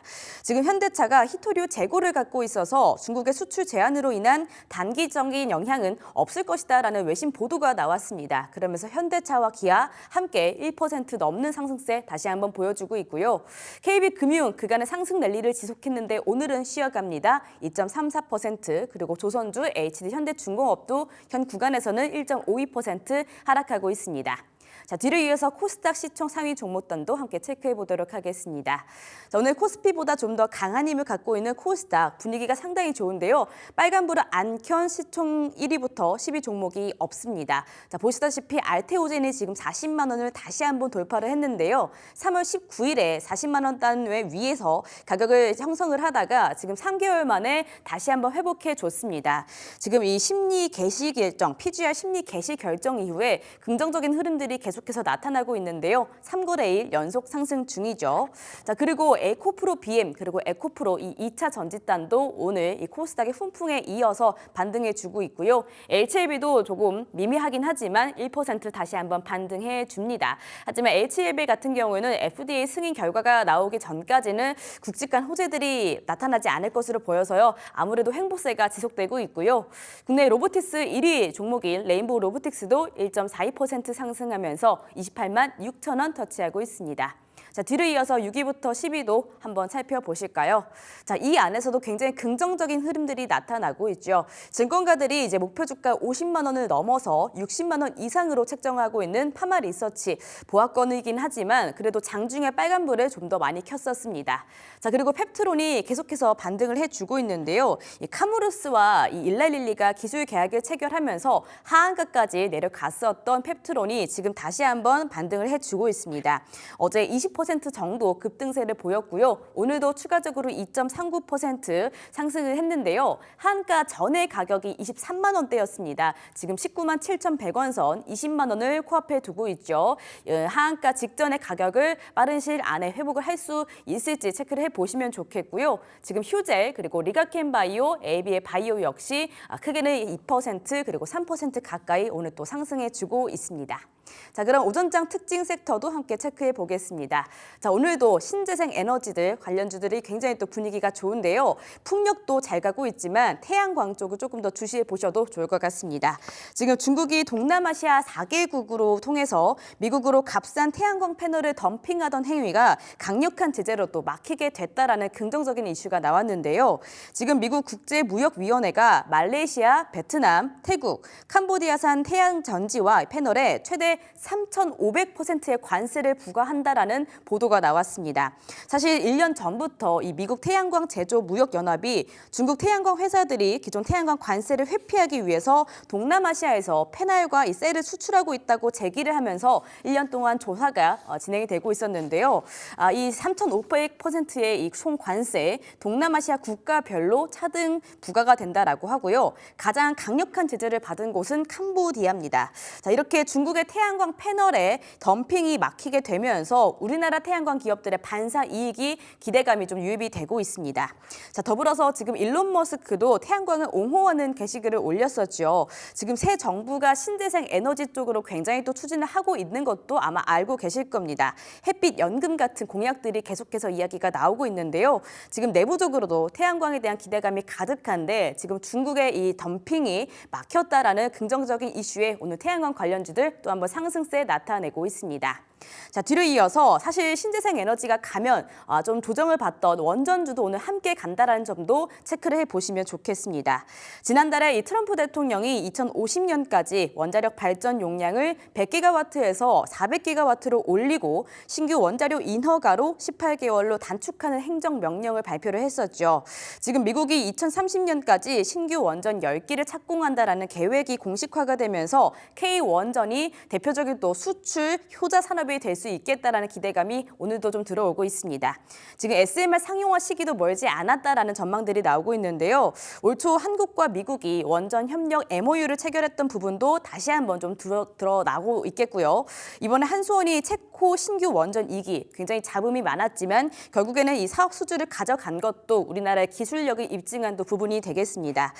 더불어서 지금 글로벌 증권사 맥쿼리 증권이 최근에 발표한 보고서에서 원전 관련 종목을 또 선호 업종으로 꼽기도 했습니다. 지금 대선 원전주 안에서는 대표적인 대장주죠. 두산 에너빌리티와 이 삼성물산을 또 주요 종목으로 제시했는데요. 사실 이재명 정권이 원전 확대에 이 신재생 에너지보다는 아무래도 유보적인 입장을 두고 있음에도 불구하고 이 맥쿼리가 원전주를 유망 업종으로 꼽았다라는 부분들이 굉장히 고무적입니다. 이 수출 중심 업종으로 핵심 투자처로 지목했다라고 밝히면서 정권에 대한 이 약간 어려스러운 부분보다도 이 글로벌적으로 수출이 확대가 될 수 있다라는 긍정적인 부분에 초점을 맞췄다라는 부분 좀 한번 체크해 보시면 좋겠습니다. 오늘 원전주 분위기 굉장히 좋습니다. G2파워 그리고 두산 에너빌리티 역시나 오늘 또 5, 6%의 급등세 계속해서 보이고 있습니다. 자, 마지막으로는 테슬라 관련해서 자율주행 쪽도 한번 체크해 보시면 좋을 것 같은데요. 테슬라 로보택시 이야기가 계속해서 나오고 있었죠.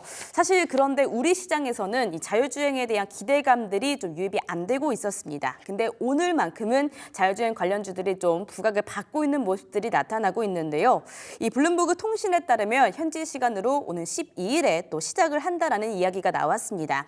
지금 공식 날짜를 테슬라 측에서 발표하지는 않았지만 이 테슬라의 자율주행 차량이 주행하는 영상들이 공개가 되면서 이 서비스 출시가 확실히 머지 않았다라는 기대감이 유입이 되고 있는 건데요. 자, 더불어서 하나의 걸림돌로 여겨졌었던 이 트럼프와 일론 머스크의 이 갈등 이슈도 확실히 화해 분위기가 나타나면서 이 완전히는 아니겠지만 좀 많이 완화가 된 부분이 있습니다. SNS에서 이 트럼프가 일론 머스크에 대한 좀 우호적인 이야기를 올렸고요. 거기에 이 일론 머스크는 하트로 화답을 했었죠. 지금 지난주 지난주부터 미국이 자율주행 규제를 완화하겠다라고 밝혔고요. 더불어서 중국 쪽도 자율주행 쪽에서 굉장히 또 우호적인 분위기가 나타나고 있습니다. 규제 장벽을 더 허물고 있는 중국의 스탠스를 확인해 볼 수가 있겠는데요. 베이징 내의 개인 자율주행차 운행을 허용한 조치까지 나오면서 미래에 또 미국과 중국을 중심으로 자율주행차가 정말 또 각광을 받을 수 있겠다라는 기대감들이 오늘 다시 한번 확실히 들어오고 있습니다. 국내 자율주행 관련주들 안에서 어떤 종목이 추가적으로 더 상승할 수 있을지 체크해 보시면 좋겠습니다. 지금 보시고 있는 부분에서는 현대모비스가 3%대의 상승세 보여주고 있습니다. 자, 이렇게 간략하게 오전장 시황 짚어봤습니다.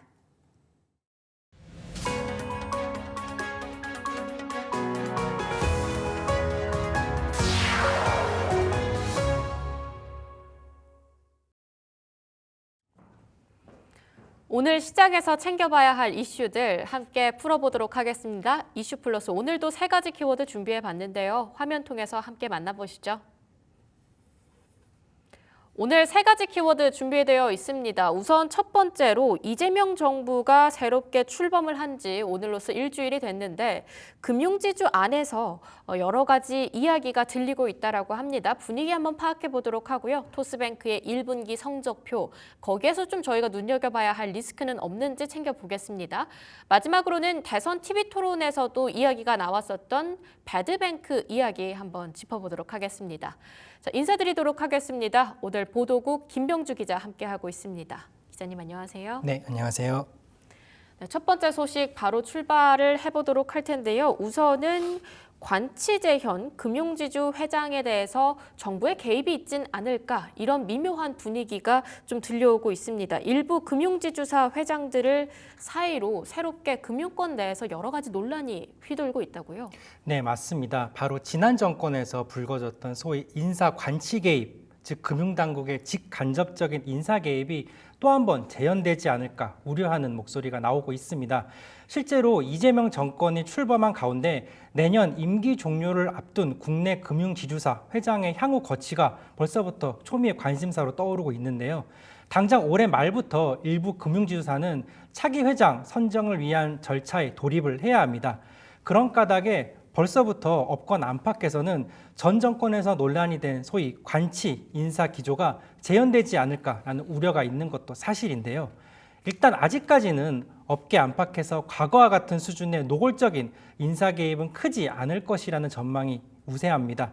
과도한 관치에 대한 비판이 거센 데다가 민주당 계열 정권에서 과거 금융권 인사 개입에 선을 그었던 전례가 있기 때문인데요. 특히 금융권에서도 그간 CEO 선임 절차의 투명성과 공정성이 어느 정도 개선된 만큼 인사 압박 또한 크지 않을 것이라고 기대하는 모습이 포착이 되고 있습니다. 네, 좀 정치적인 충성도에 따라서 이 독립성의 훼손이 있지 않을까 이런 우려감이 시장에는 있는 것 같습니다.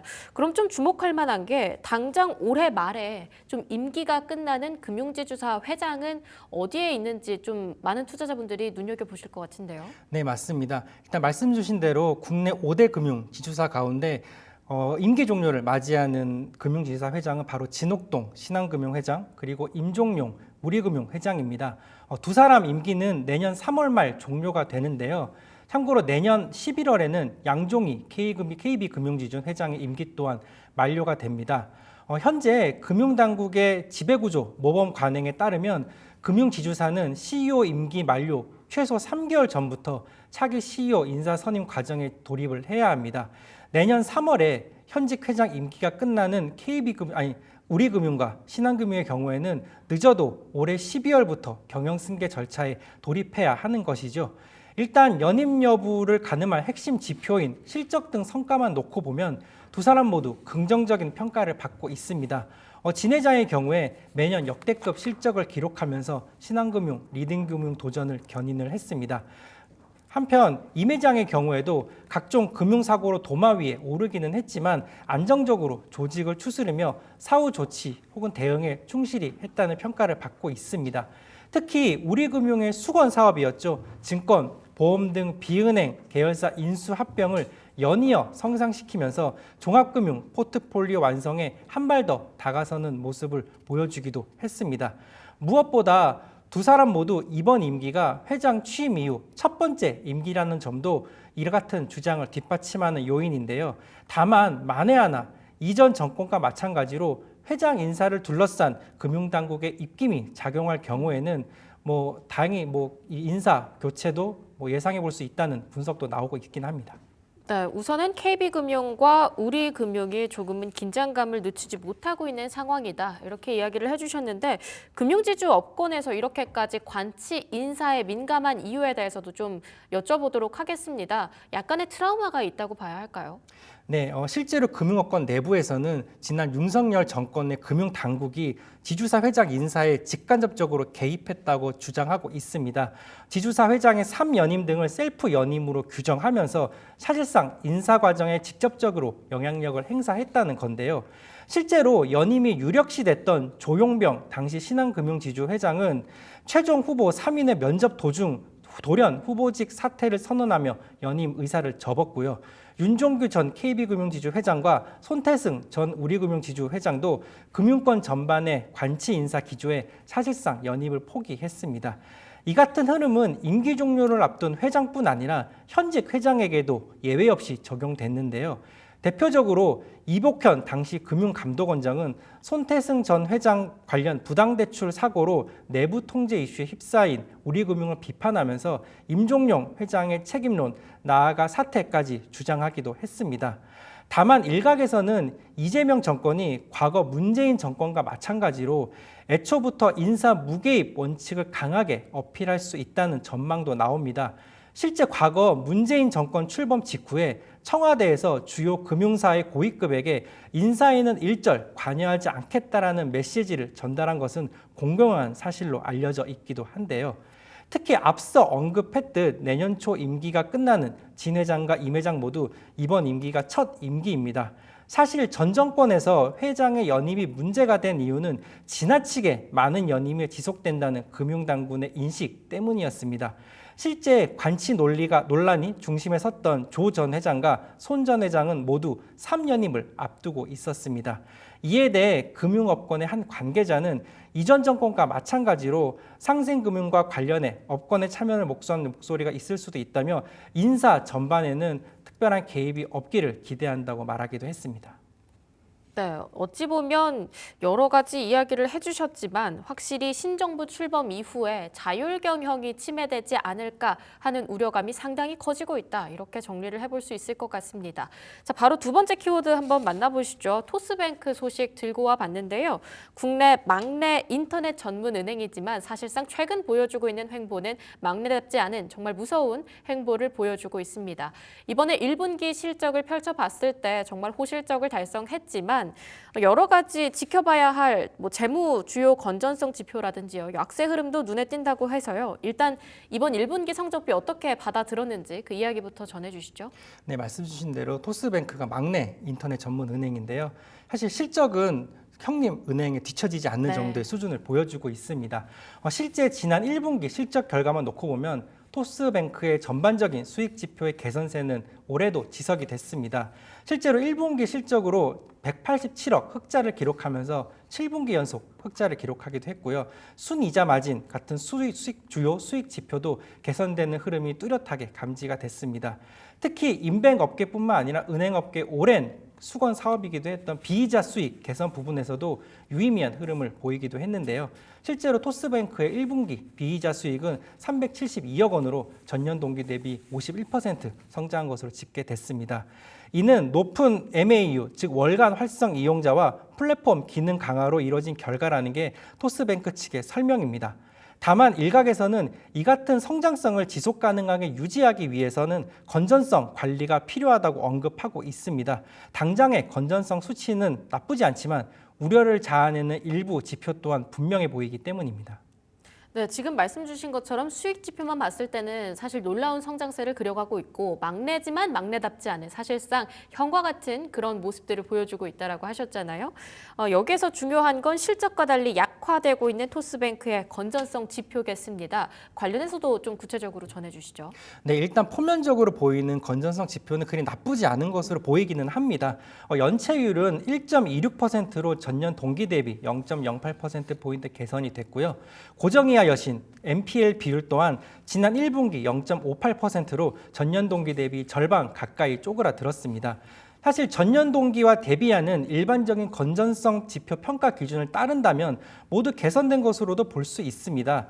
다만 현 시점의 전반적인 흐름은 그다지 좋지 못한 것으로 보입니다. 실제 지난 1분기 토스뱅크 연체율은 1.26%라고 말씀드렸는데요. 이는 전년 말 대비로는 0.07% 높아졌고요. 고정이하 여신 비율 역시 전 분기 대비로는 오히려 0.04%포인트 높아진 것으로 확인이 됩니다. 특히 토스뱅크의 주요 건전성 지표가 형님은행인 카카오뱅크, K뱅크 수준에 미치지 못한다는 점도 눈길을 끄는데요.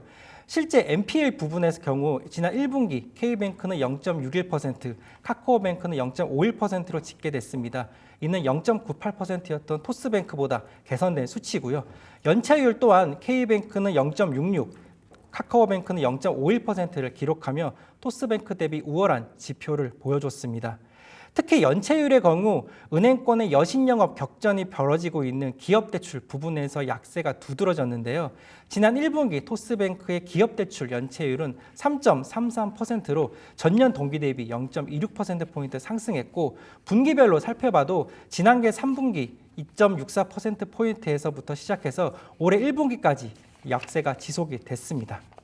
네, 표면적으로 봤을 때는 그리 썩 나쁘진 않으나 이 다른 경쟁사들과 비교했을 때는 확실히 약세 흐름이 두드러진다라고 말씀을 해주셨습니다. 그럼 토스뱅크 어쨌든 이거 해결해야 할 과제처럼 보이는데요. 어떤 식으로 해결하겠다라고 내세운 전략이 있을까요? 네, 사실 건전성 관리는 토스뱅크뿐만 아니라 은행권 모두의 당면 과제이기도 합니다. 은행권을 향해 거세질 것으로 보이는 상생 압박, 대출 규제 등의 조치가 향후 건전성 관리의 공통 변수가 될 가능성이 높은 만큼 선제적 관리 노력이 필요한 시점이라는 게 업권 내 공통된 의견인데요. 문제는 금융시장의 불확실성을 고려하면 당장 건전성 제고에 긍정적으로 작용할 만한 요인을 찾기 어려워 보인다는 점입니다. 특히 금융당국은 최근 인뱅을 대상으로 중저신용자 대출 공급을 확대하라고 권고를 했는데요. 상환 능력이 상대적으로 고신용자들에 비해 떨어질 수밖에 없는 만큼 중저신용자 대출 공급이 늘어날수록 건전성 지표는 약화될 수밖에 없는 것이 업계 압박의 목소리이기도 합니다. 실제로 이은미 토스뱅크 대표 역시 지난 4월 기자간담회에서 토스뱅크는 중저신용자를 가장 많이 포용하는 은행으로 당연히 연체율이 높아질 수밖에 없는 상황이라고 하소연하기도 했습니다. 다만 포트폴리오를 다각화하는 데 주안점을 두고 나아가 신용 모델 고도화를 통해 건전성 제고에 힘쓰겠다라고 설명하기도 했습니다. 네, 토스뱅크 앞으로 건전성 제고에 어떤 힘쓰는 모습을 보여줄지는 눈여겨보도록 하겠습니다. 세 번째 키워드로 넘어가 보도록 할 텐데요.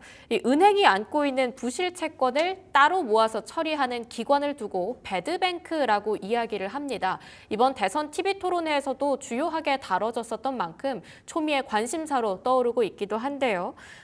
일단 은행업권 내부에서 이 배드뱅크 설립과 관련해서 여러 가지 논의가 펼쳐지고 있는 것 같습니다.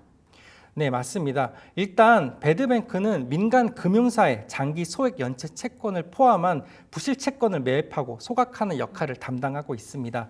쉽게 말해 금융사로부터 부실 채권을 사들여 정리하는 역할을 하는 소위 부실 채권 청소부 역할을 전담하는 곳이라고 해도 과언이 아닌데요. 그간 문재인 정부, 윤석열 정부에서는 코로나19 사태 이후 빚더미에 앉은 소상공인, 자영업자 등을 지원하기 위해 다양한 금융정책을 전개해 왔습니다. 대부분 이자 감면, 원금 상환 유예 등 기존 채무로 인한 부담을 줄여주는 방식이었는데요. 이재명 대통령은 여기서 한 발 더 나아가 채무 조정이 아닌 채무 탕감으로 부채 문제를 해결하겠다는 방침을 밝힌 바 있습니다.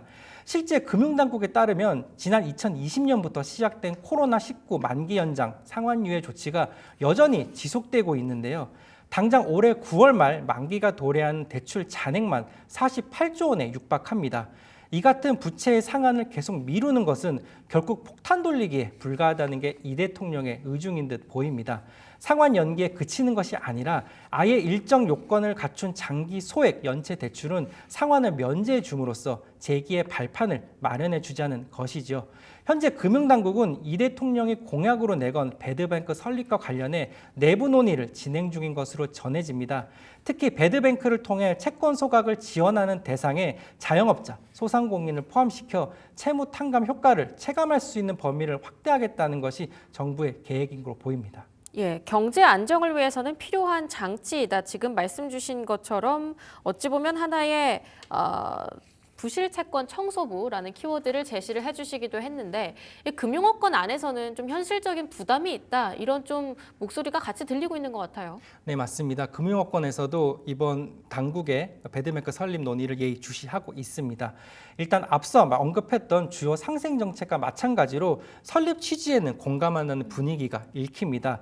5년 가까이 이어지고 있는 만기 연장, 상환 유예 조치를 언젠가는 종료하는 상황에서 배드뱅크가 그 역할을 할 수 있다는 겁니다. 다만 재원 마련 부분에서는 여전히 부담스럽다는 눈치인데요. 전 정부에서 소위 상생금융 조치에 수조 원의 재원을 투입한 상황이기 때문입니다. 특히 정부가 강조하고 있는 밸류업 정책에도 이러한 정부 사업의 재원 투입이 악영향을 미칠 것이라는 해석도 여전한데요. 아직 은행권이 배드뱅크 설립 과정에 얼만큼의 재원을 부담할지는 아직 확정되지 않았습니다. 다만 저희가 만난 일부 시중은행의 관계자들은 이미 전체 재원의 50% 수준을 은행권이 부담하는 방안이 당국 내 논의 테이블에 올라가 있는 것으로 알고 있다고 말하기도 했습니다. 이에 대해 한 시중은행 관계자는 성실하게 빚을 갚아온 채무자들에 대한 역차별 논란도 불거질 수밖에 없는 상황이라며 모럴 해저드, 소위 도덕적 해이 논란을 최소화하면서 효과를 극대화할 수 있는 방향으로 배드뱅크 논의가 진행되어야 할 것이라고 설명하기도 했습니다. 네, 이슈 플러스 저희가 준비한 3가지 소식은 여기까지입니다. 지금까지 보도국 김병주 기자 함께했습니다. 기자님 말씀 감사합니다. 네, 감사합니다.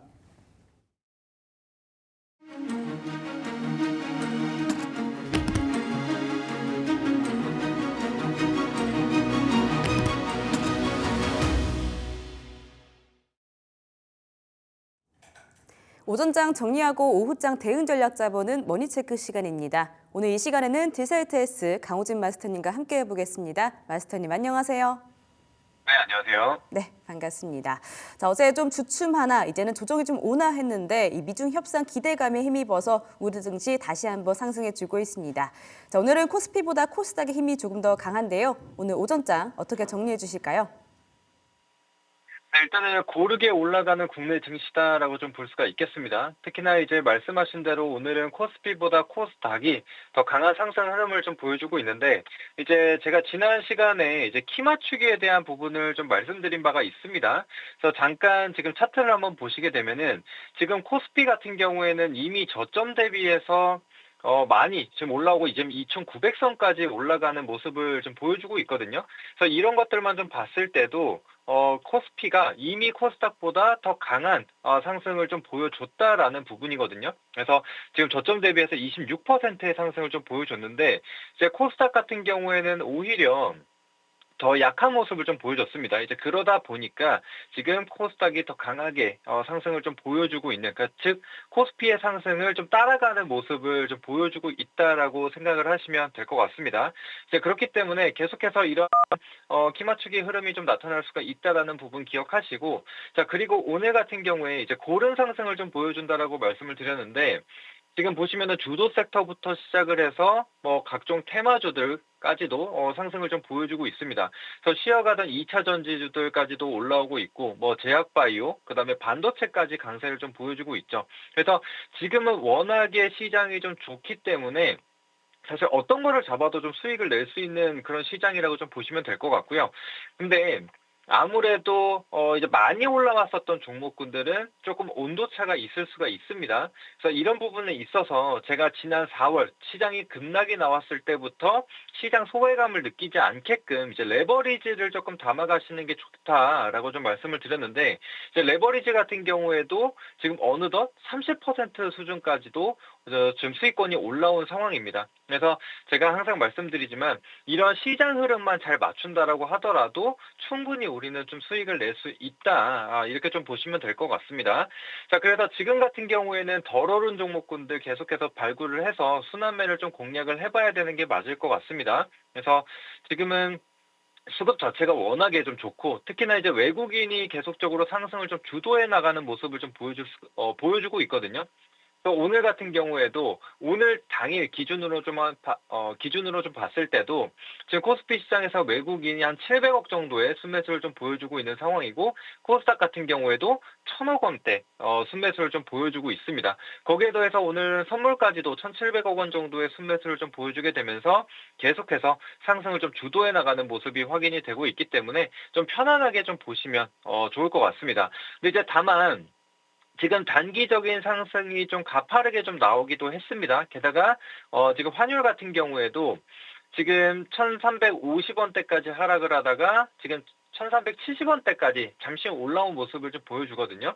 근데 이거는 좀 일시적인 영향이라고 좀 보여주는데 이런 것들을 빌미 삼아서 단기 조정 정도는 나올 수가 있다라는 거 좀 생각을 해주시고 항상 우리는 오전에 급등이 나왔었던 것을 오후에 따라가는 매매를 하기보다는 오히려 오후에 좀 쉬어가는 그런 종목군들 혹은 오늘 자체 이 당일 거래일에 쉬어가는 종목군들을 좀 찾아보시는 것을 권장드리고 싶습니다.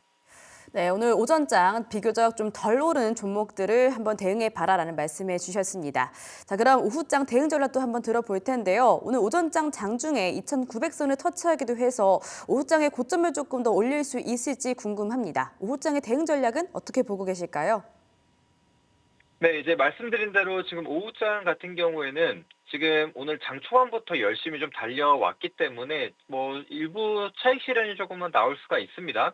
그런데 워낙 지금 많이 올랐었던 100% 이상 혹은 50% 이상의 상승을 보였었던 종목들을 제외하고는 이런 조정이 나왔을 때는 오히려 매수 기회로 좀 삼아볼 수 있을 것 같습니다.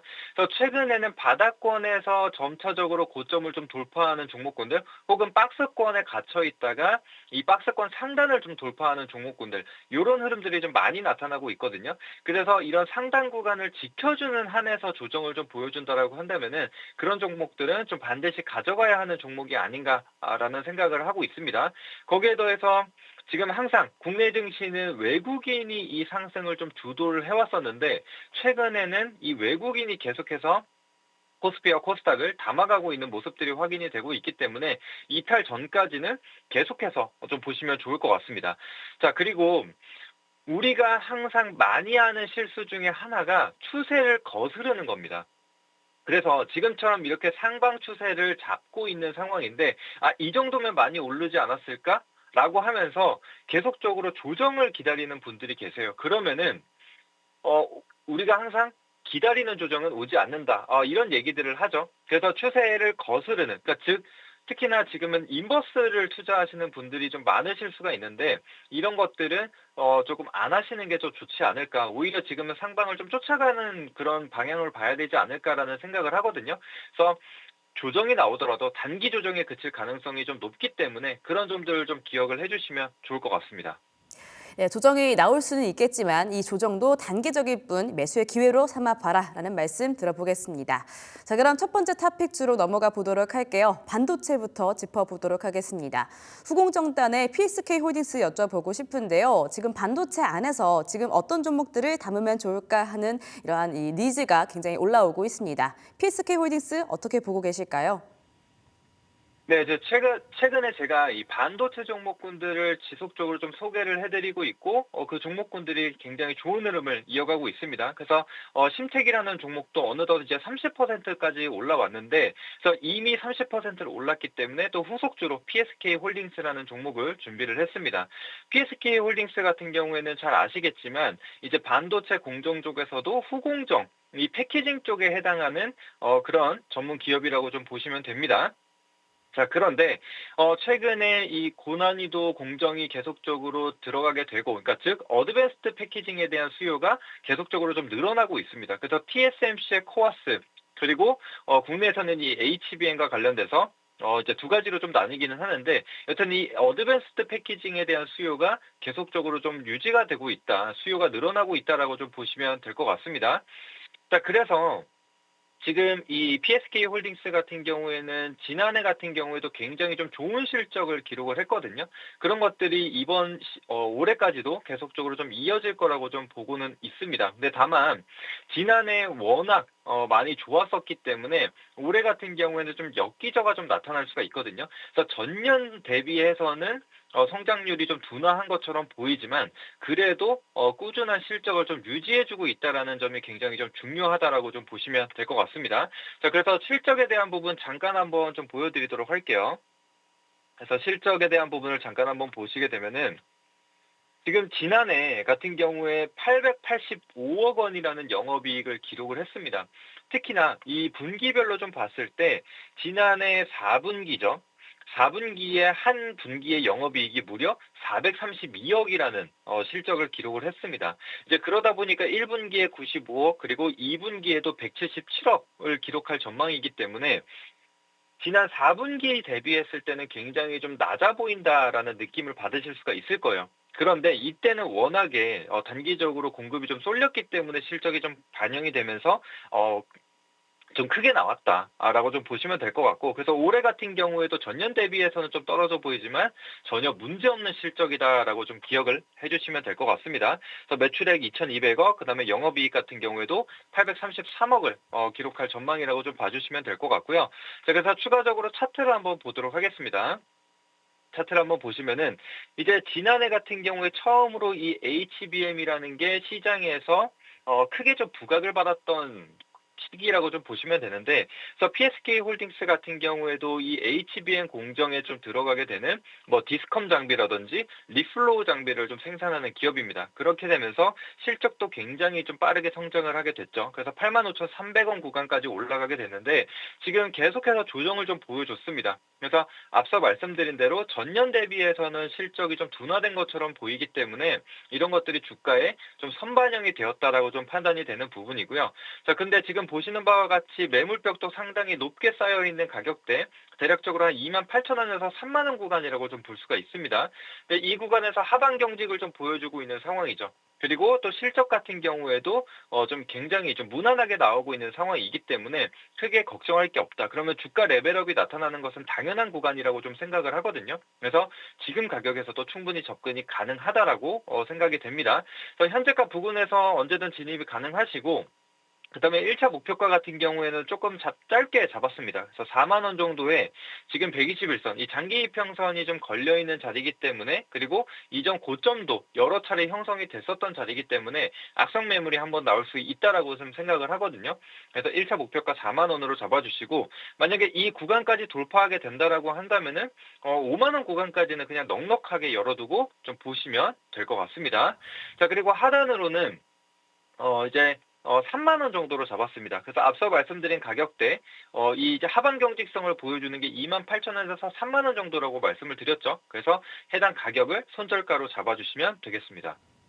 네, PSK 홀딩스 신규 진입도 괜찮다라고 말씀해 주셨습니다. 오늘 5% 올랐지만 지금 자리도 괜찮다라고 말씀 주시면서 목표 주가 4만 원, 손절가 3만 원 제시해 주셨습니다. 참고해 보시기 바라겠습니다. 자, 이어서 두 번째 토픽주도 여쭤보도록 할게요. 동방메디컬인데요. 이 종목 지금 8%대의 또 급등세를 보여주고 있습니다. 이 해외에서 좀 성장세가 기대가 된다라는 증권가의 이야기들이 나오고 있는데요. 동방메디컬은 어떻게 보고 계실까요?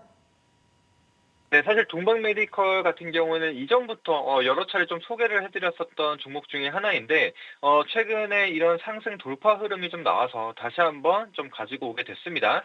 자, 그래서 동방메디컬 같은 경우에는 한방이나 양방에 대한 의료기기를 생산하는 기업이기도 하고요. 그러니까 단순히 이 한방 침에 대한 부분만 있는 게 아니라 다른 미용기기 같은 경우에도 생산을 같이 하고 있습니다. 그래서 이 미용과 관련된 뭐 필러라든지 니들 이런 것까지도 생산해서 수출하고 있는 기업이라고 좀 보시면 될 것 같습니다. 자, 근데 지금 한방침뿐만이 아니라 그리고 이 필러에 대한 부분 그리고 니들에 대한 부분 이런 게 전 제품 전반적으로 고른 성장을 좀 보여주고 있는 상태입니다. 그래서 실적 성장세가 굉장히 좀 잘 나오고 있는 상황이고 거기에 더해서 이 직간접 해외 수출 비중이 지금 엄청나게 늘어났거든요. 그래서 간접 수출까지 포함을 하게 되면은 지금 수출 비중이 무려 70%까지 늘어났습니다. 그래서 그만큼 지금 수익성이 좀 좋아지고 있다라고 좀 보시면 좋을 것 같고요. 그래서 지금 실적을 잠깐 한번 보고 가도록 하겠습니다. 실적을 한번 보시게 되면은 지난 5개년 지금 우리가 지난 과거 흐름을 좀 봤을 때 꾸준한 성장을 좀 이어가고 있거든요. 그래서 매출액도 400억대부터 지금 1000억 원대, 그리고 올해 같은 경우는 1300억 원까지 늘어날 전망이고요. 영업이익은 무려 17억에서 지난해 150억까지 거의 10배 가까운 성장을 보였습니다. 근데 올해 같은 경우에 더욱더 성장해서 240억을 기록할 전망이고요. 그다음에 부채 비율 같은 경우에도 100% 미만 유지, 그다음에 유보율 같은 경우에도 300%대에서 지금 800%대까지 늘어난 것을 볼 수가 있습니다. 그래서 돈도 계속 잘 쌓아가고 있는 상황이고, 지금 수출이 늘어나게 되면서 영업이익률 같은 경우에도 지금 18%까지 늘어났습니다. 그래서 앞서 말씀드린 대로 지금 직간접 해외 비중이 70%까지 늘어났기 때문에 영업이익률은 더 좋아질 수가 있다는 거 참고해 주시면 될 것 같습니다. 자, 그리고 주가 차트 한번 보도록 하겠습니다. 자, 제가 항상 이제 신규 상장 이후에 적어도 3개월은 좀 지켜봐야 된다라고 말씀을 드리는데, 자, 동방메디컬의 차트를 한번 보시게 되면은 지금 상장 이후에 일정 박스권 안에서 지속적인 횡보를 하고 있는 것들을 좀 보실 수가 있거든요. 그런데 최근에 다시 한번 상승세를 이어가게 되면서 단기 고점 구간을 이렇게 좀 돌파하는 모습들이 나타나고 있거든요. 그렇기 때문에 추가적인 상승이 좀 나타날 수 있다. 지금 상방으로 봤을 때는 매물이 없다라는 것을 좀 볼 수가 있거든요. 그렇기 때문에 오히려 더 가볍게 움직임을 만들어갈 수 있다라고 좀 생각을 해주시면 될 것 같습니다. 자, 그래서 1차 목표가 같은 경우에는 이전 꼬리 구간인 한 14,000원 정도로 잡아보도록 하겠고요. 하단으로는 이제 추세가 좀 꺾일 수 있는 기준선 부근인 11,390원으로 잡고 봐주시면 되겠습니다. 네, 동방메디컬의 목표가는 14,000원 잡고 가져가 보시기 바라겠습니다.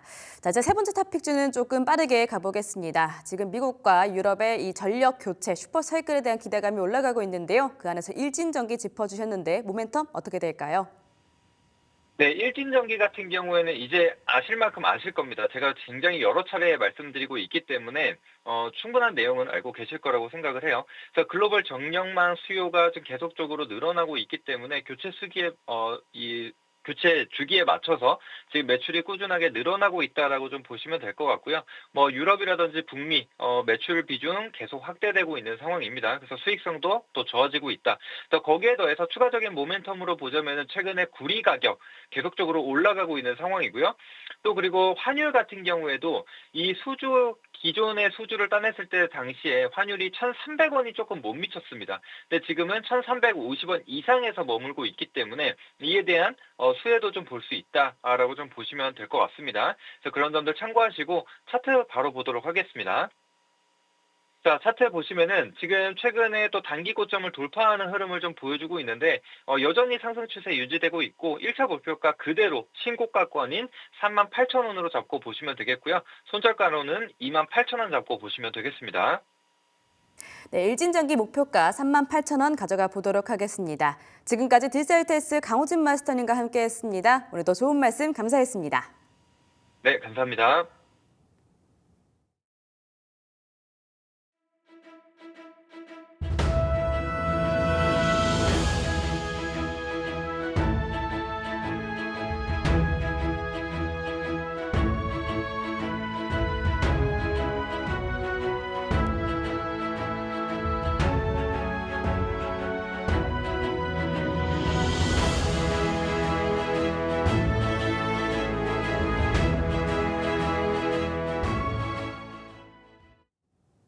네, 오늘도 시장 6거래일째 상승세 이어가고 있습니다. 오후장에 조금 더 대응 잘 해보시면 좋을 것 같고요. 참고로 저희가 방송 통해서 말씀드리는 내용은 투자 판단에 대한 조언이라는 점 알려드리면서 머니마스터 1부 이 시간에서 마쳐보도록 하겠습니다. 지금까지 시청해주신 여러분들 고맙습니다.